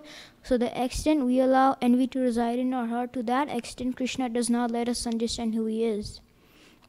But one may ask, why did Srila Prabhupada come to the West and decide to distribute this knowledge?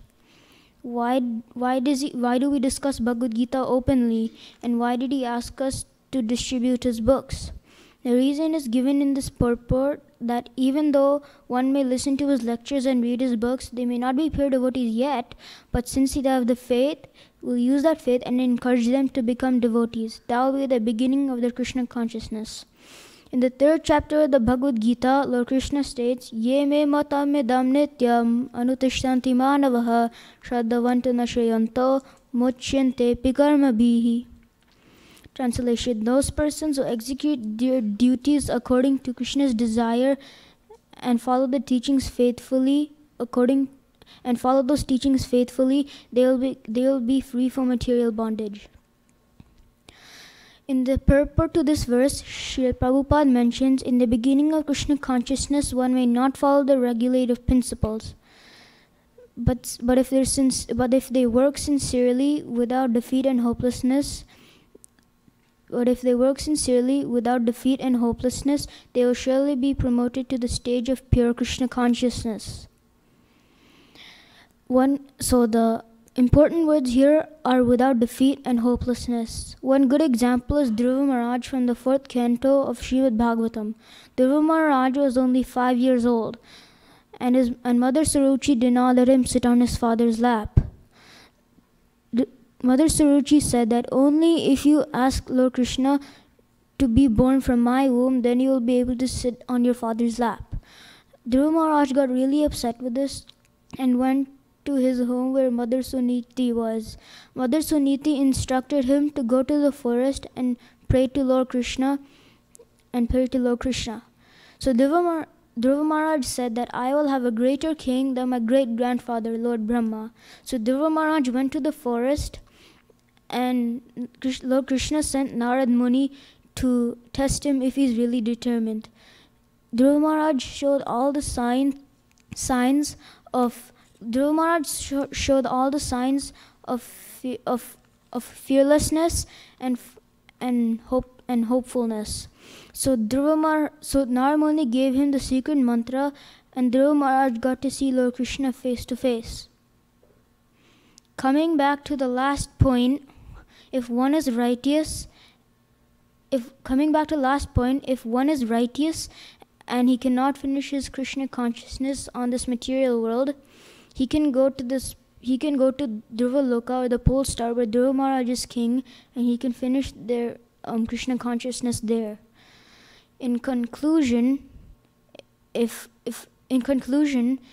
one must be sincere, fearless, and full of hope on the path of Krishna consciousness. One must also follow the footsteps of the previous acharyas and distribute this knowledge as much as possible.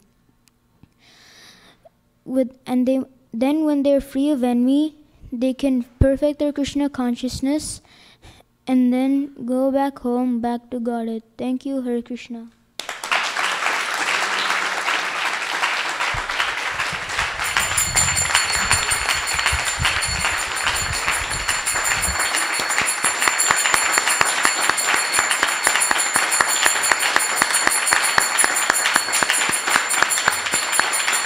Okay, now need a few points. You can tell him where he did well, where he excelled. Try to be very specific and practical so that he can take some things away. Kameshri?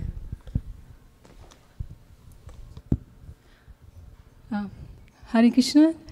Such a wonderful class, Nitai. I really liked your presentation. I like the example you gave about envy. If your friend is envious, you won't share your secrets. It's simple and clear. And one thing I wanted to suggest is also reciting Pranam Mantra, Guru Pranam Mantra, before starting the class. Okay, you got both high point and a room for improvement there, all in one. Go ahead. You have something? Okay. Other high points? 2 more, and then we'll go to Vrinda Sevaka. Poonam, you have one too? Okay, go ahead. Thank you, Nitai. It was very logical presentation, and it was like a flow, so it was easy to follow your thoughts. Thank you. Anything more? Yes. One more from Gandharvika. You were fearless, because at your age, if I see people in front of me, I'll shiver or cry. So I really appreciate that you're so confident in your presentation. Nice. Yeah, you came out strong. Very strong. Okay, now just a couple room for improvement. Anything you saw where there's some room for improvement? Next time, I think you should talk a little slower. Yeah, maybe reading a little slower and you can relax and make some pauses and stuff like that. Yeah. One more. Room for improvements aren't too easy to take, so you only take one more. Anything else? It's hard to find, actually. Yes. There should be more eye contact because he was fixed. Okay, so you can learn, that's something you can easily learn, to scan the room and make eye contact. So those 2 things are takeaways for room for improvement. Certainly they're mechanical and they're easily fixed. So that's good. Now give him 2 more high points. Yes, Shraddha? So Maharaj, he was the first child that was born in ISV after I joined ISV. So it was a delight for me to watch him present at such a young age. And I really could see that he's a very good storyteller, because when he started telling the stories of the other story, he was relishing it in the way he was telling it. So very good. Yeah. Nice storytelling. And okay, Poonam. Hare Krishna, Nitai, you were very well prepared and it showed in your work. So congratulations for that. I mean, you showed that you respect the audience, and that's why you prepared so well. So thanks for doing that. Very good. And Prabhu, you had a point? Yeah, I just want to also appreciate all the effort that your parents have put in and you have put in this. It really speaks for itself. Thank you, Prabhu. Last word goes to Kanka. All I can say is, wow, that was awesome. And I feel like there's hope. Wow, you got some high praise from Kanka. Okay, let's give him another hand.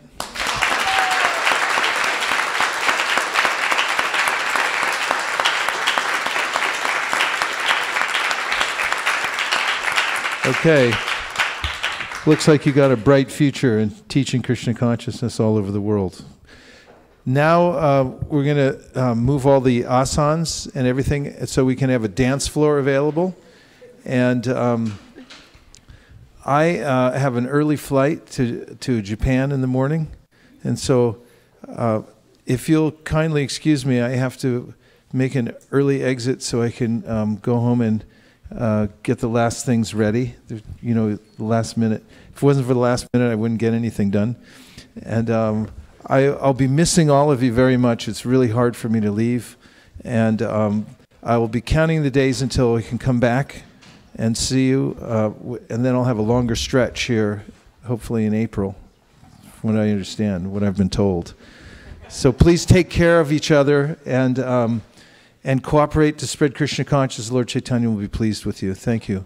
Vancha kalpadruvascha kripasinnabevacha patitanam pavanebhyo vaishnavebhyo namo namaha. Please take full advantage of Madhavananda and Krishna Kun's association.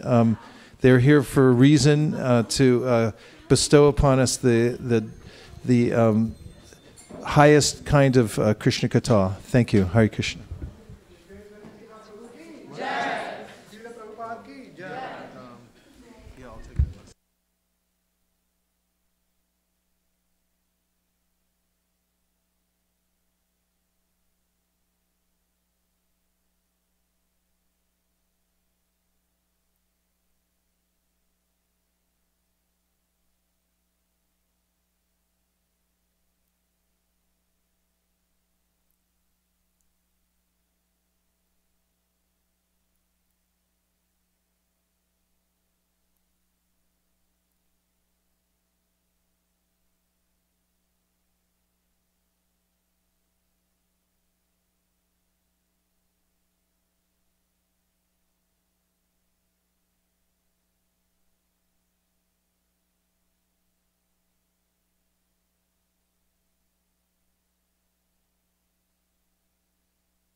Hare Krishna.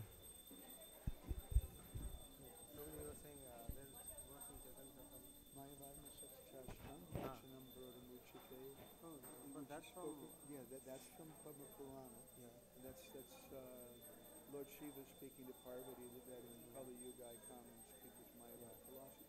That's in the same exact chapter. Oh, I see. The Padma Purana. The whole thing's why does Lord Vishnu say that? Such a horrible thing. Oh my God, this is well because bhakti should be kept pure, and if people are doing it in a false way, then the demons are practicing bhakti to get some powers and things, and beauty and wealth and whatever, then people are going to criticize bhakti. But demigods do that too. They are like bhogis. The chocolate heroes. Something, but they're not doing it in a very in the same kind of way that demons may be doing it. It's such a duplicity. So Vishnu Sahasranam is in Padma Purana also. So he gave that Vishnu Sahasranam. I didn't see the entire Vishnu Sahasranam. You mentioned it. Oh, you mentioned it.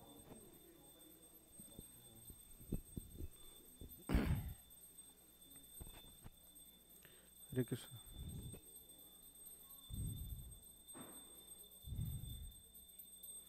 Hare Krishna. Hare Krishna. Hare Krishna. Hare Krishna. Hare Krishna. Hare Krishna. It's okay, we can.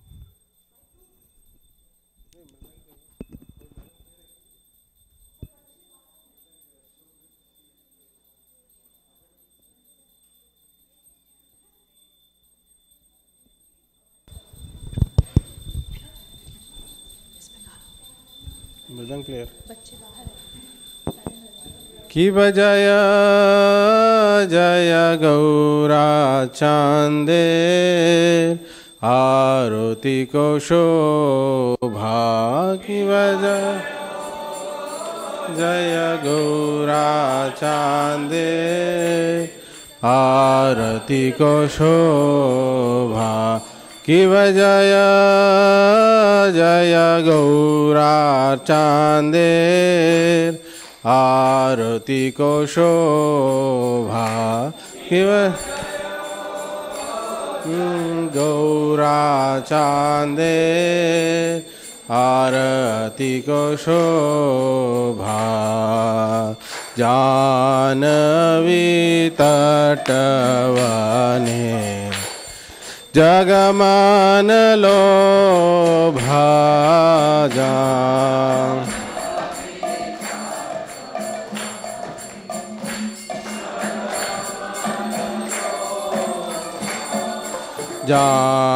Janvi तटवने जगमान लोभा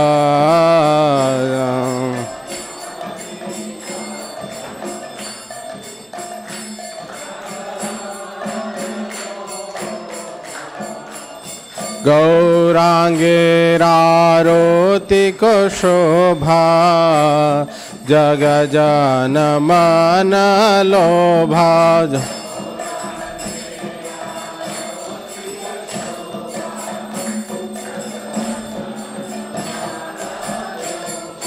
गौरांगेरारोति को शोभा जग जन मन लोभा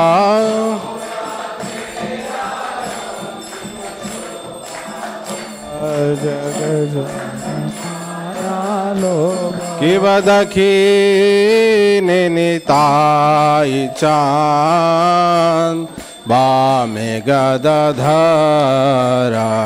कि बदखी निताई चांद बामे गदधरा निकटे अद्वैत श्रीनि वास छत्रधर निकट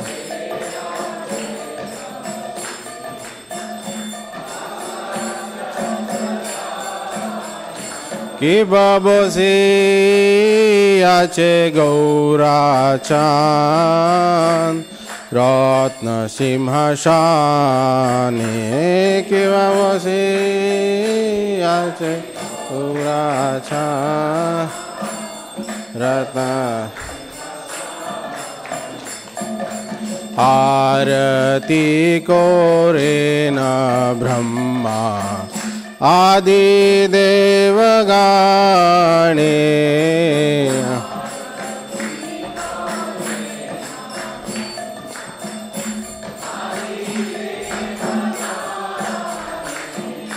आरती कोरेन ब्रह्मा आदि देवगणे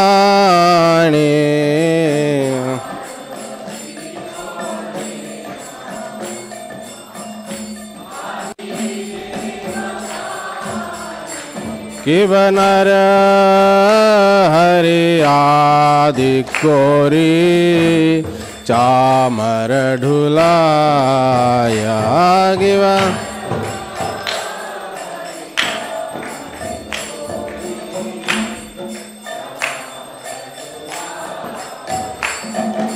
संजय मुकुंद वासु घोषादि गाया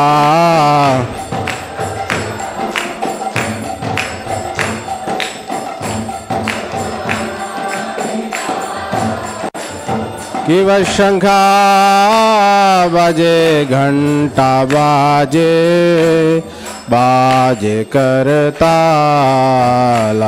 किव शंखा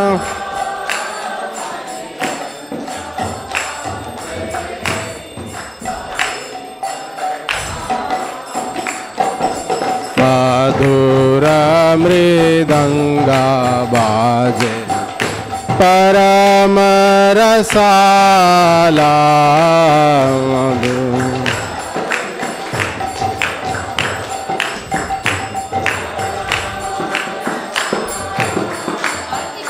मधुर मृदंगा बाजे परम रसाला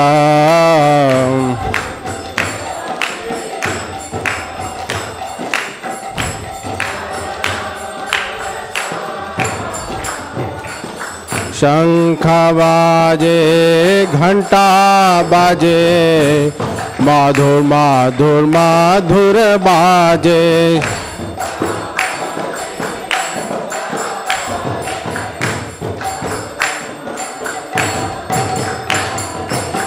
शंखा बाजे घंटा बाजे माधुर माधुर माधुर बाजे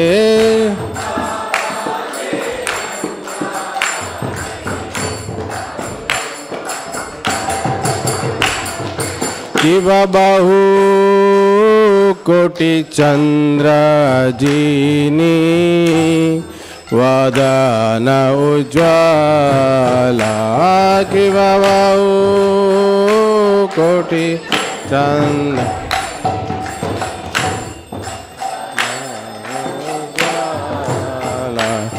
शिव बहु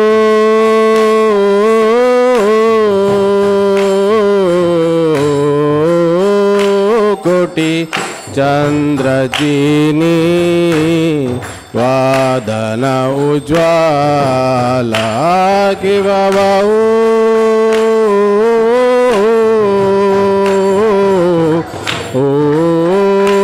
कोटि चंद्र जीनी वदन उज्ज्वला गल देशे वनमाला कोरे झलमाला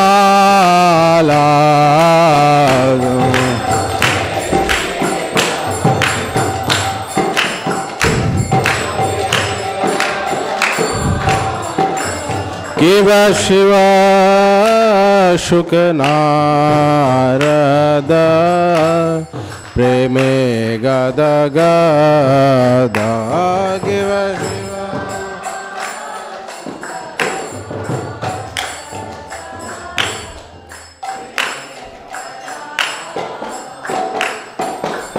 भक्ति विनोद देखे गौरार संपाद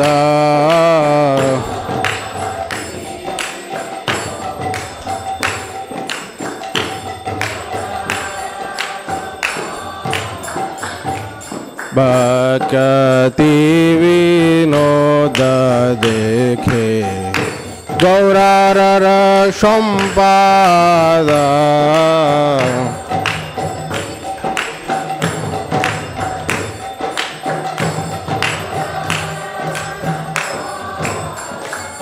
कि जय जय गौरा चांदे आरती को शोभा की जय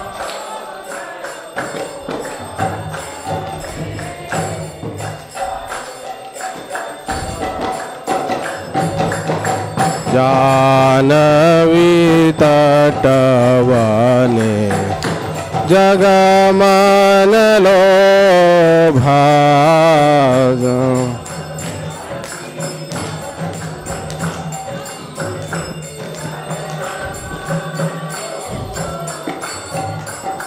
हरे कृष्णा कृष्णा कृष्णा हरे हरे हरे राम राम राम हरे हरे हरे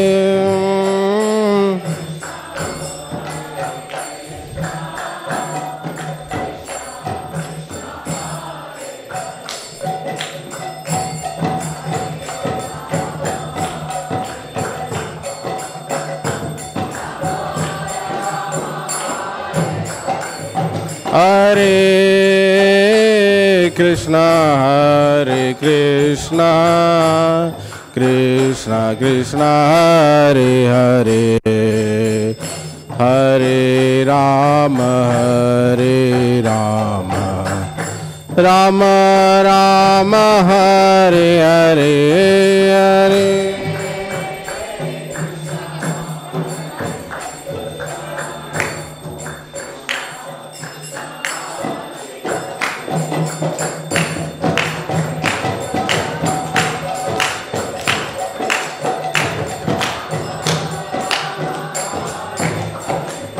हरे कृष्णा कृष्णा कृष्णा हरे हरे हरे राम राम राम हरे हरे हरे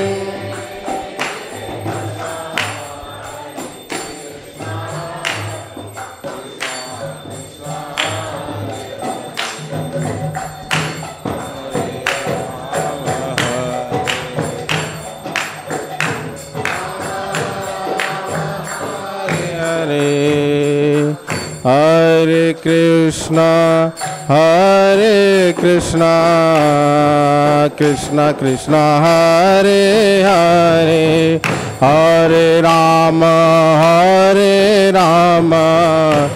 राम राम हरे हरे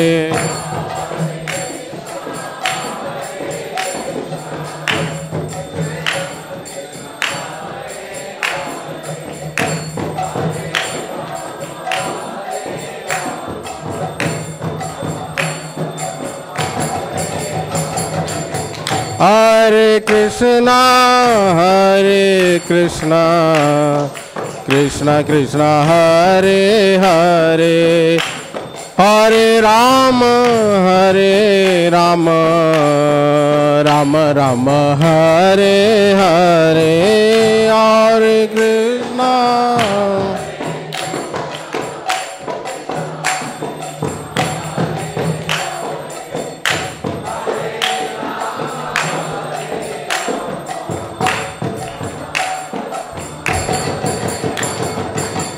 हरे कृष्णा हरे Krishna Krishna Krishna Hare Hare Hare Hare Rama, Rama Rama, Hare Hare.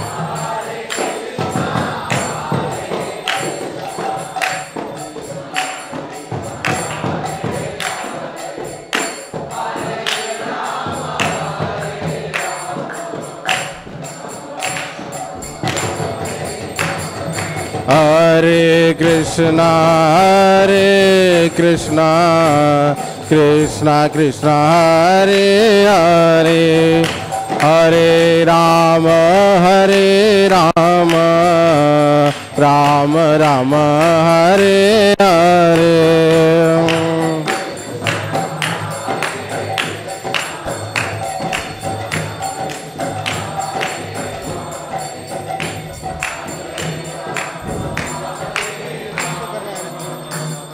मैं इशारा करूंगा, बताओ।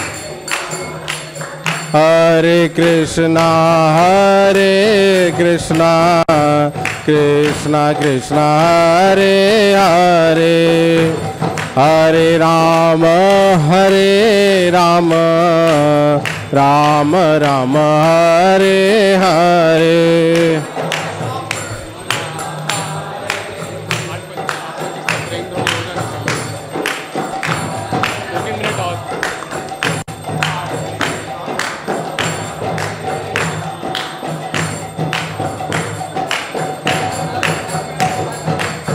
Hare Krishna,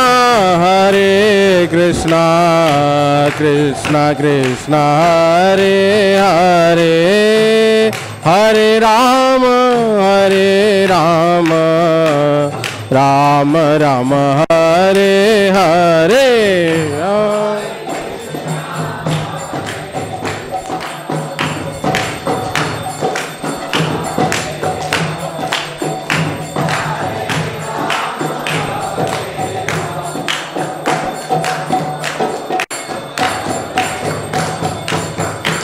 Hare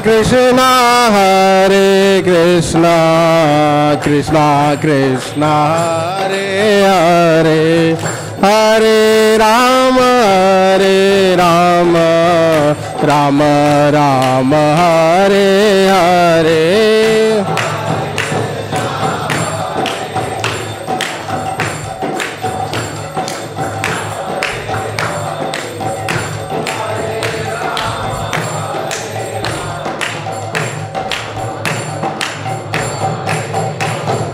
Hare Krishna, Krishna Krishna, Hare Hare, Hare Ram, Ram Ram, Hare Hare,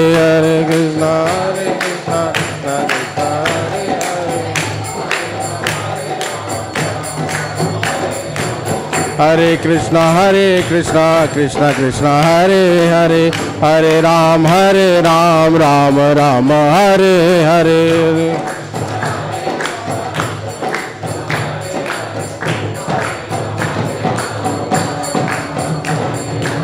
Hare Krishna, Krishna Krishna, Hare Hare, Hare Ram, Ram Ram, Hare Hare, Hare Krishna, Krishna Krishna, Hare Hare, Hare Ram, Hare Krishna, Krishna Krishna, Hare Hare, Hare Ram, Ram Ram, Hare Hare, Hare.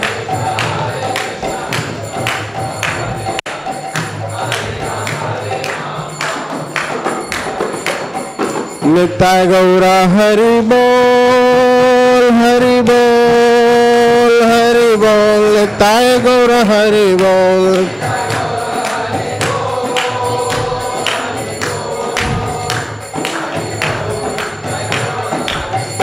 Nitya Gaura Hari Bol, Hari Bol, Hari Bol, Nitya Gaura Hari Bol.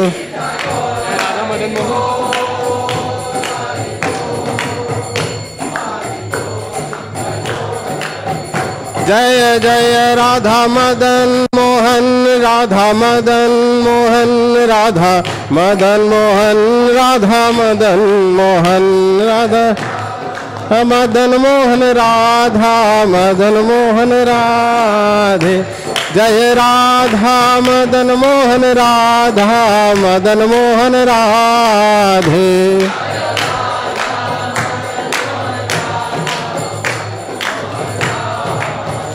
जय महाप्रभु जय महाप्रभु जय महाप्रभु जय महाप्रभु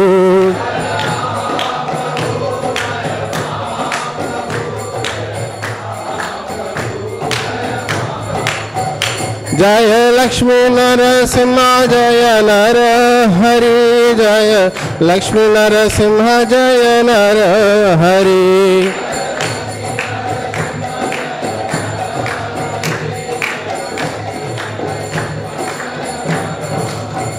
जय जय प्रभुपाद प्रभुपाद प्रभुपाद जय जय प्रभुपाद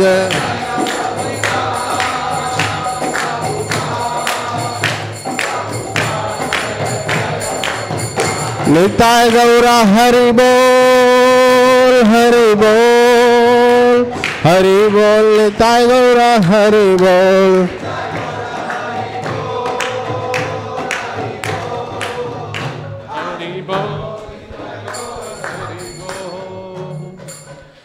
जय ओम विष्णुपाद परमहंस परिव्राजकाचार्य अष्टोत्तरशत श्री श्रीमद् अभय चरणारविंद भक्ति वेदांत स्वामी महाराज शिला प्रभुपाद की जय ओम विष्णुपाद परमहंस परिव्राजकाचार्य अष्टोत्तरशत श्री श्रीमद् भक्ति सिद्धांत सरस्वती ठाकुर गोस्वामी महाराज प्रभुपाद की ISKCON BBT संस्थापक फाउंडर आचार्य शिला प्रभुपाद की जय अनंत कोटि वैष्णव वृंद की जय नाम आचार्य शिला हरिदास ठाकुर की जय प्रेम से कहिए श्री कृष्ण चैतन्य प्रभु नित्यानंद श्री अद्वैत गदाधर श्रीवास आदि गौर भक्त वृंद की श्री श्री राधा कृष्ण गोप गोपीनाथ श्याम कुंड राधा कुंड गिरि गोवर्धन की व्रजभूमि श्री वृंदावन धाम की जय श्री मायापुर नवदीप धाम की जय श्री जगन्नाथपुरी धाम की जय तुलसी देवी भक्ति देवी की जय जमुना देवी गंगा देवी की जय समवेद गौर भक्त वृंद की जय All glories to the assembled devotees, Hare Krishna. All glories to the assembled devotees, Hare Krishna. All glories to Shri Guru and Shri Gauranga. Gaur Premanande.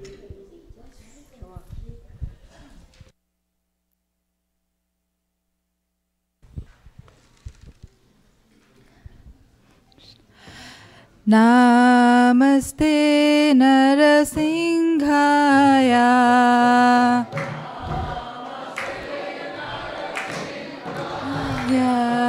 Prahlad लाददायिने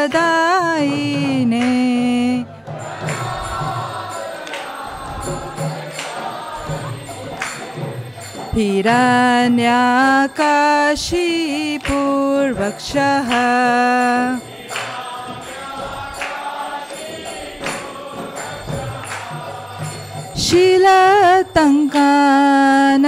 शीलतङ्कानकलाये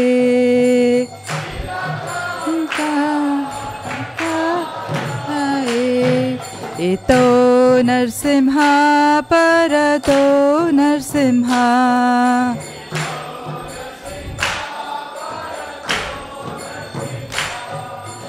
यतो यतो यामि ततो नरसिंहा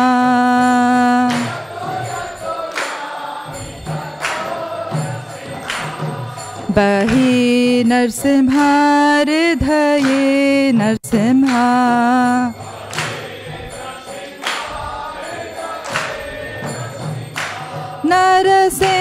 नरसिंहमदीं शरणं प्रपदे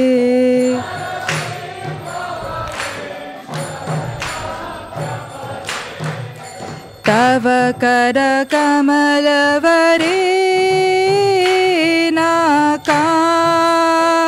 अद्भुतशृङ्गाम् दलिता हिरण्यकशिपु तनुभृङ्गां केशवधृता नरहरिरूपा जय जगदीश हरे जय जगदीश हरे जय जगदीश हरे।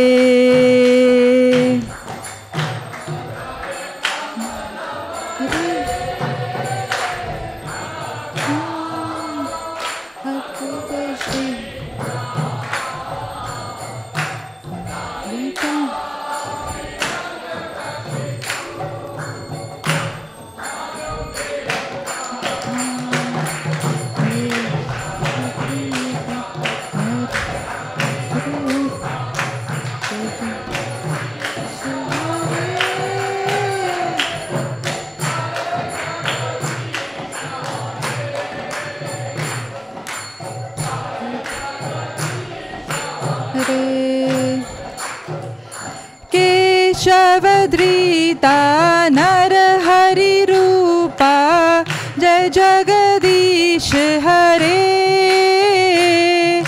जय जगदीश हरे। जय जगदीश हरे। केशवधृता नर हरि रूपा जय जगदीश हरे। जय जगदीश हरे। जय जगदीश हरे। जय नरसिंहदेव जय नरसिंहदेव। नरसिंहदेव जय नरसिंहदेव।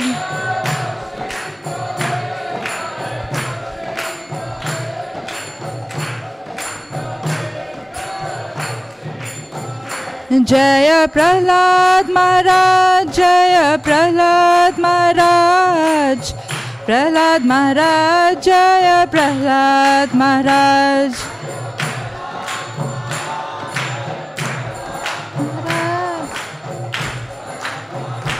जय प्रहलाद।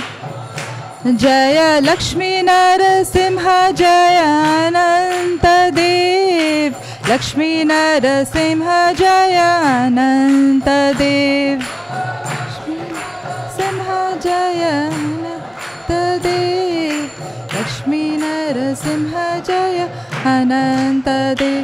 जय जय प्रभुपाद प्रभुपाद प्रभुपाद जय जय प्रभुपाद प्रभुपाद प्रभुपाद जय जय प्रभुपाद।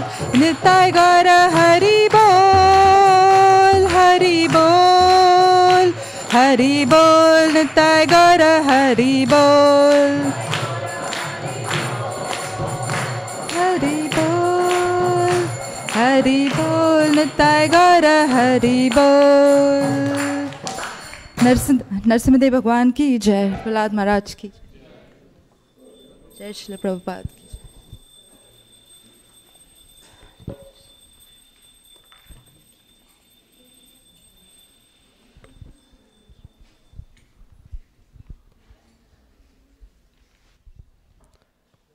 हरे Krishna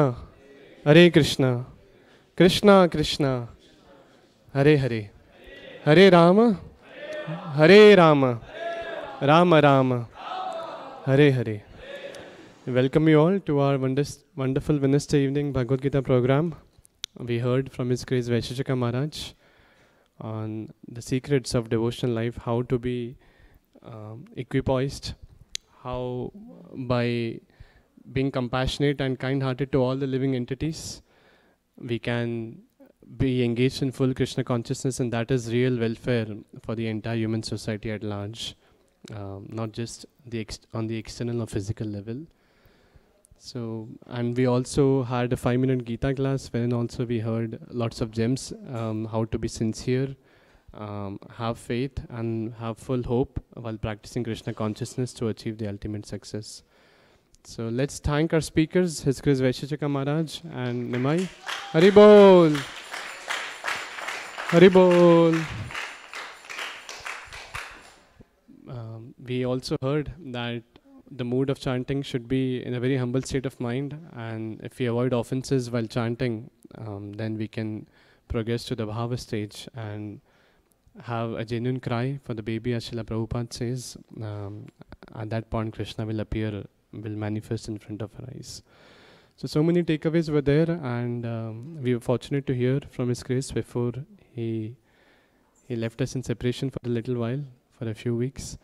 But that separation also brings us joy, because we'll have very special bonus this weekend. We'll have not 1, 2, but 4 seminars, and the schedule is here on our screen.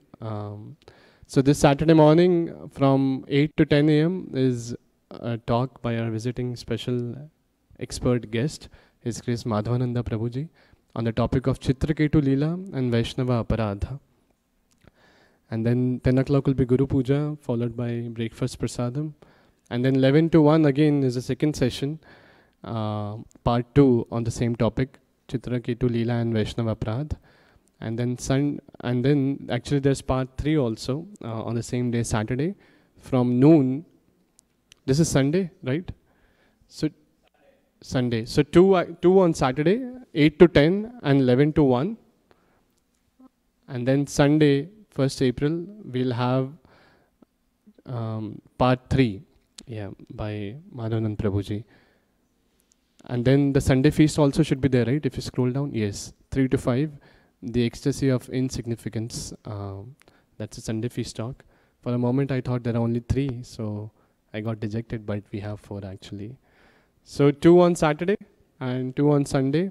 Saturday 8 to 10 and then 11 to 1, and Sunday 12 to 2 afternoon and 3 to 5. Can we confirm Sundays 12 to 2? If we scroll little up. Yeah, that's correct. So no need to invite you all. You are a family here, so please to join us for these ecstatic sessions. If not here, then at least to join us online. So we are very excited to hear from Madhavananda Prabhuji. He and his wife are here today. We got the darshan also. So they'll be the one who will be speaking this weekend. So thank you so much. We look forward to seeing you all there over the weekend. And that gives me an opportunity to welcome and invite any newcomers visiting for the first time at the temple. No newcomers? Okay, so let's chant Hare Krishna Mahamantra for all the regular ones. Hare Krishna, Krishna Krishna, Hare Hare, Hare Rama, Rama Rama, Hare Hare. So we'll now hear about the cooks for tonight's prasadam. Hare Krishna. Today's prasadam was cooked by Bhaktavatsal Prabhu, Saubhagya Mataji and Priya Kishori Mataji. Haribol. We are thankful to the entire team for bringing us some taste prasad and for their efforts. So before we wind up, we'll sing prasadam prayers, and also like to thank our online viewers, and also thanks to His Grace Vindudhari Gopal Prabhuji for bringing us the broadcast. Let's express our appreciation. Hare Krishna.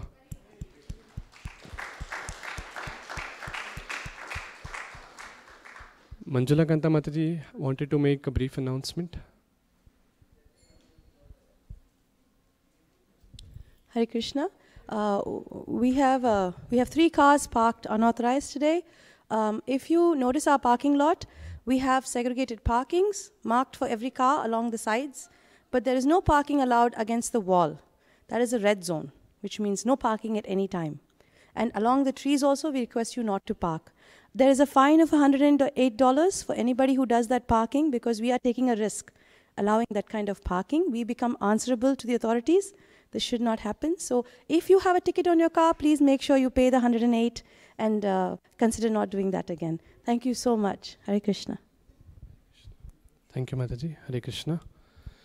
So we'll sing prasadam prayers now in unison, and then honor prasadam shortly. Sharira avidya jal, jodendriya tahe kal, जीव है फैले विषय सागरे, तार मध्य जीवायते लोभो मोह सुदुर्मति, ताके जेता कठिन संसारे कृष्ण बड़ दयामय करिबारे जिह्वा जाय स्वप्रसाद न दिलो भाई से अनामृत पाओ राधा कृष्ण गुण गाओ प्रेमे दाको श्री चैतन्य निताय प्रेमे दाको श्री चैतन्य निताय महाप्रसादे गोविंदे नम ब्राह्मणे वैष्णवे स्वल्पपुण्यावतं राजन् विश्वासो न विजायते प्रसादे सर्वदुःखानां अनिरसोपजायते प्रसन्नचेतसो यशो बुद्धिपर्यवतिष्ठते भगवत श्री महाप्रसाद की। Thank you. Please come and honor prasadam. Hare Krishna.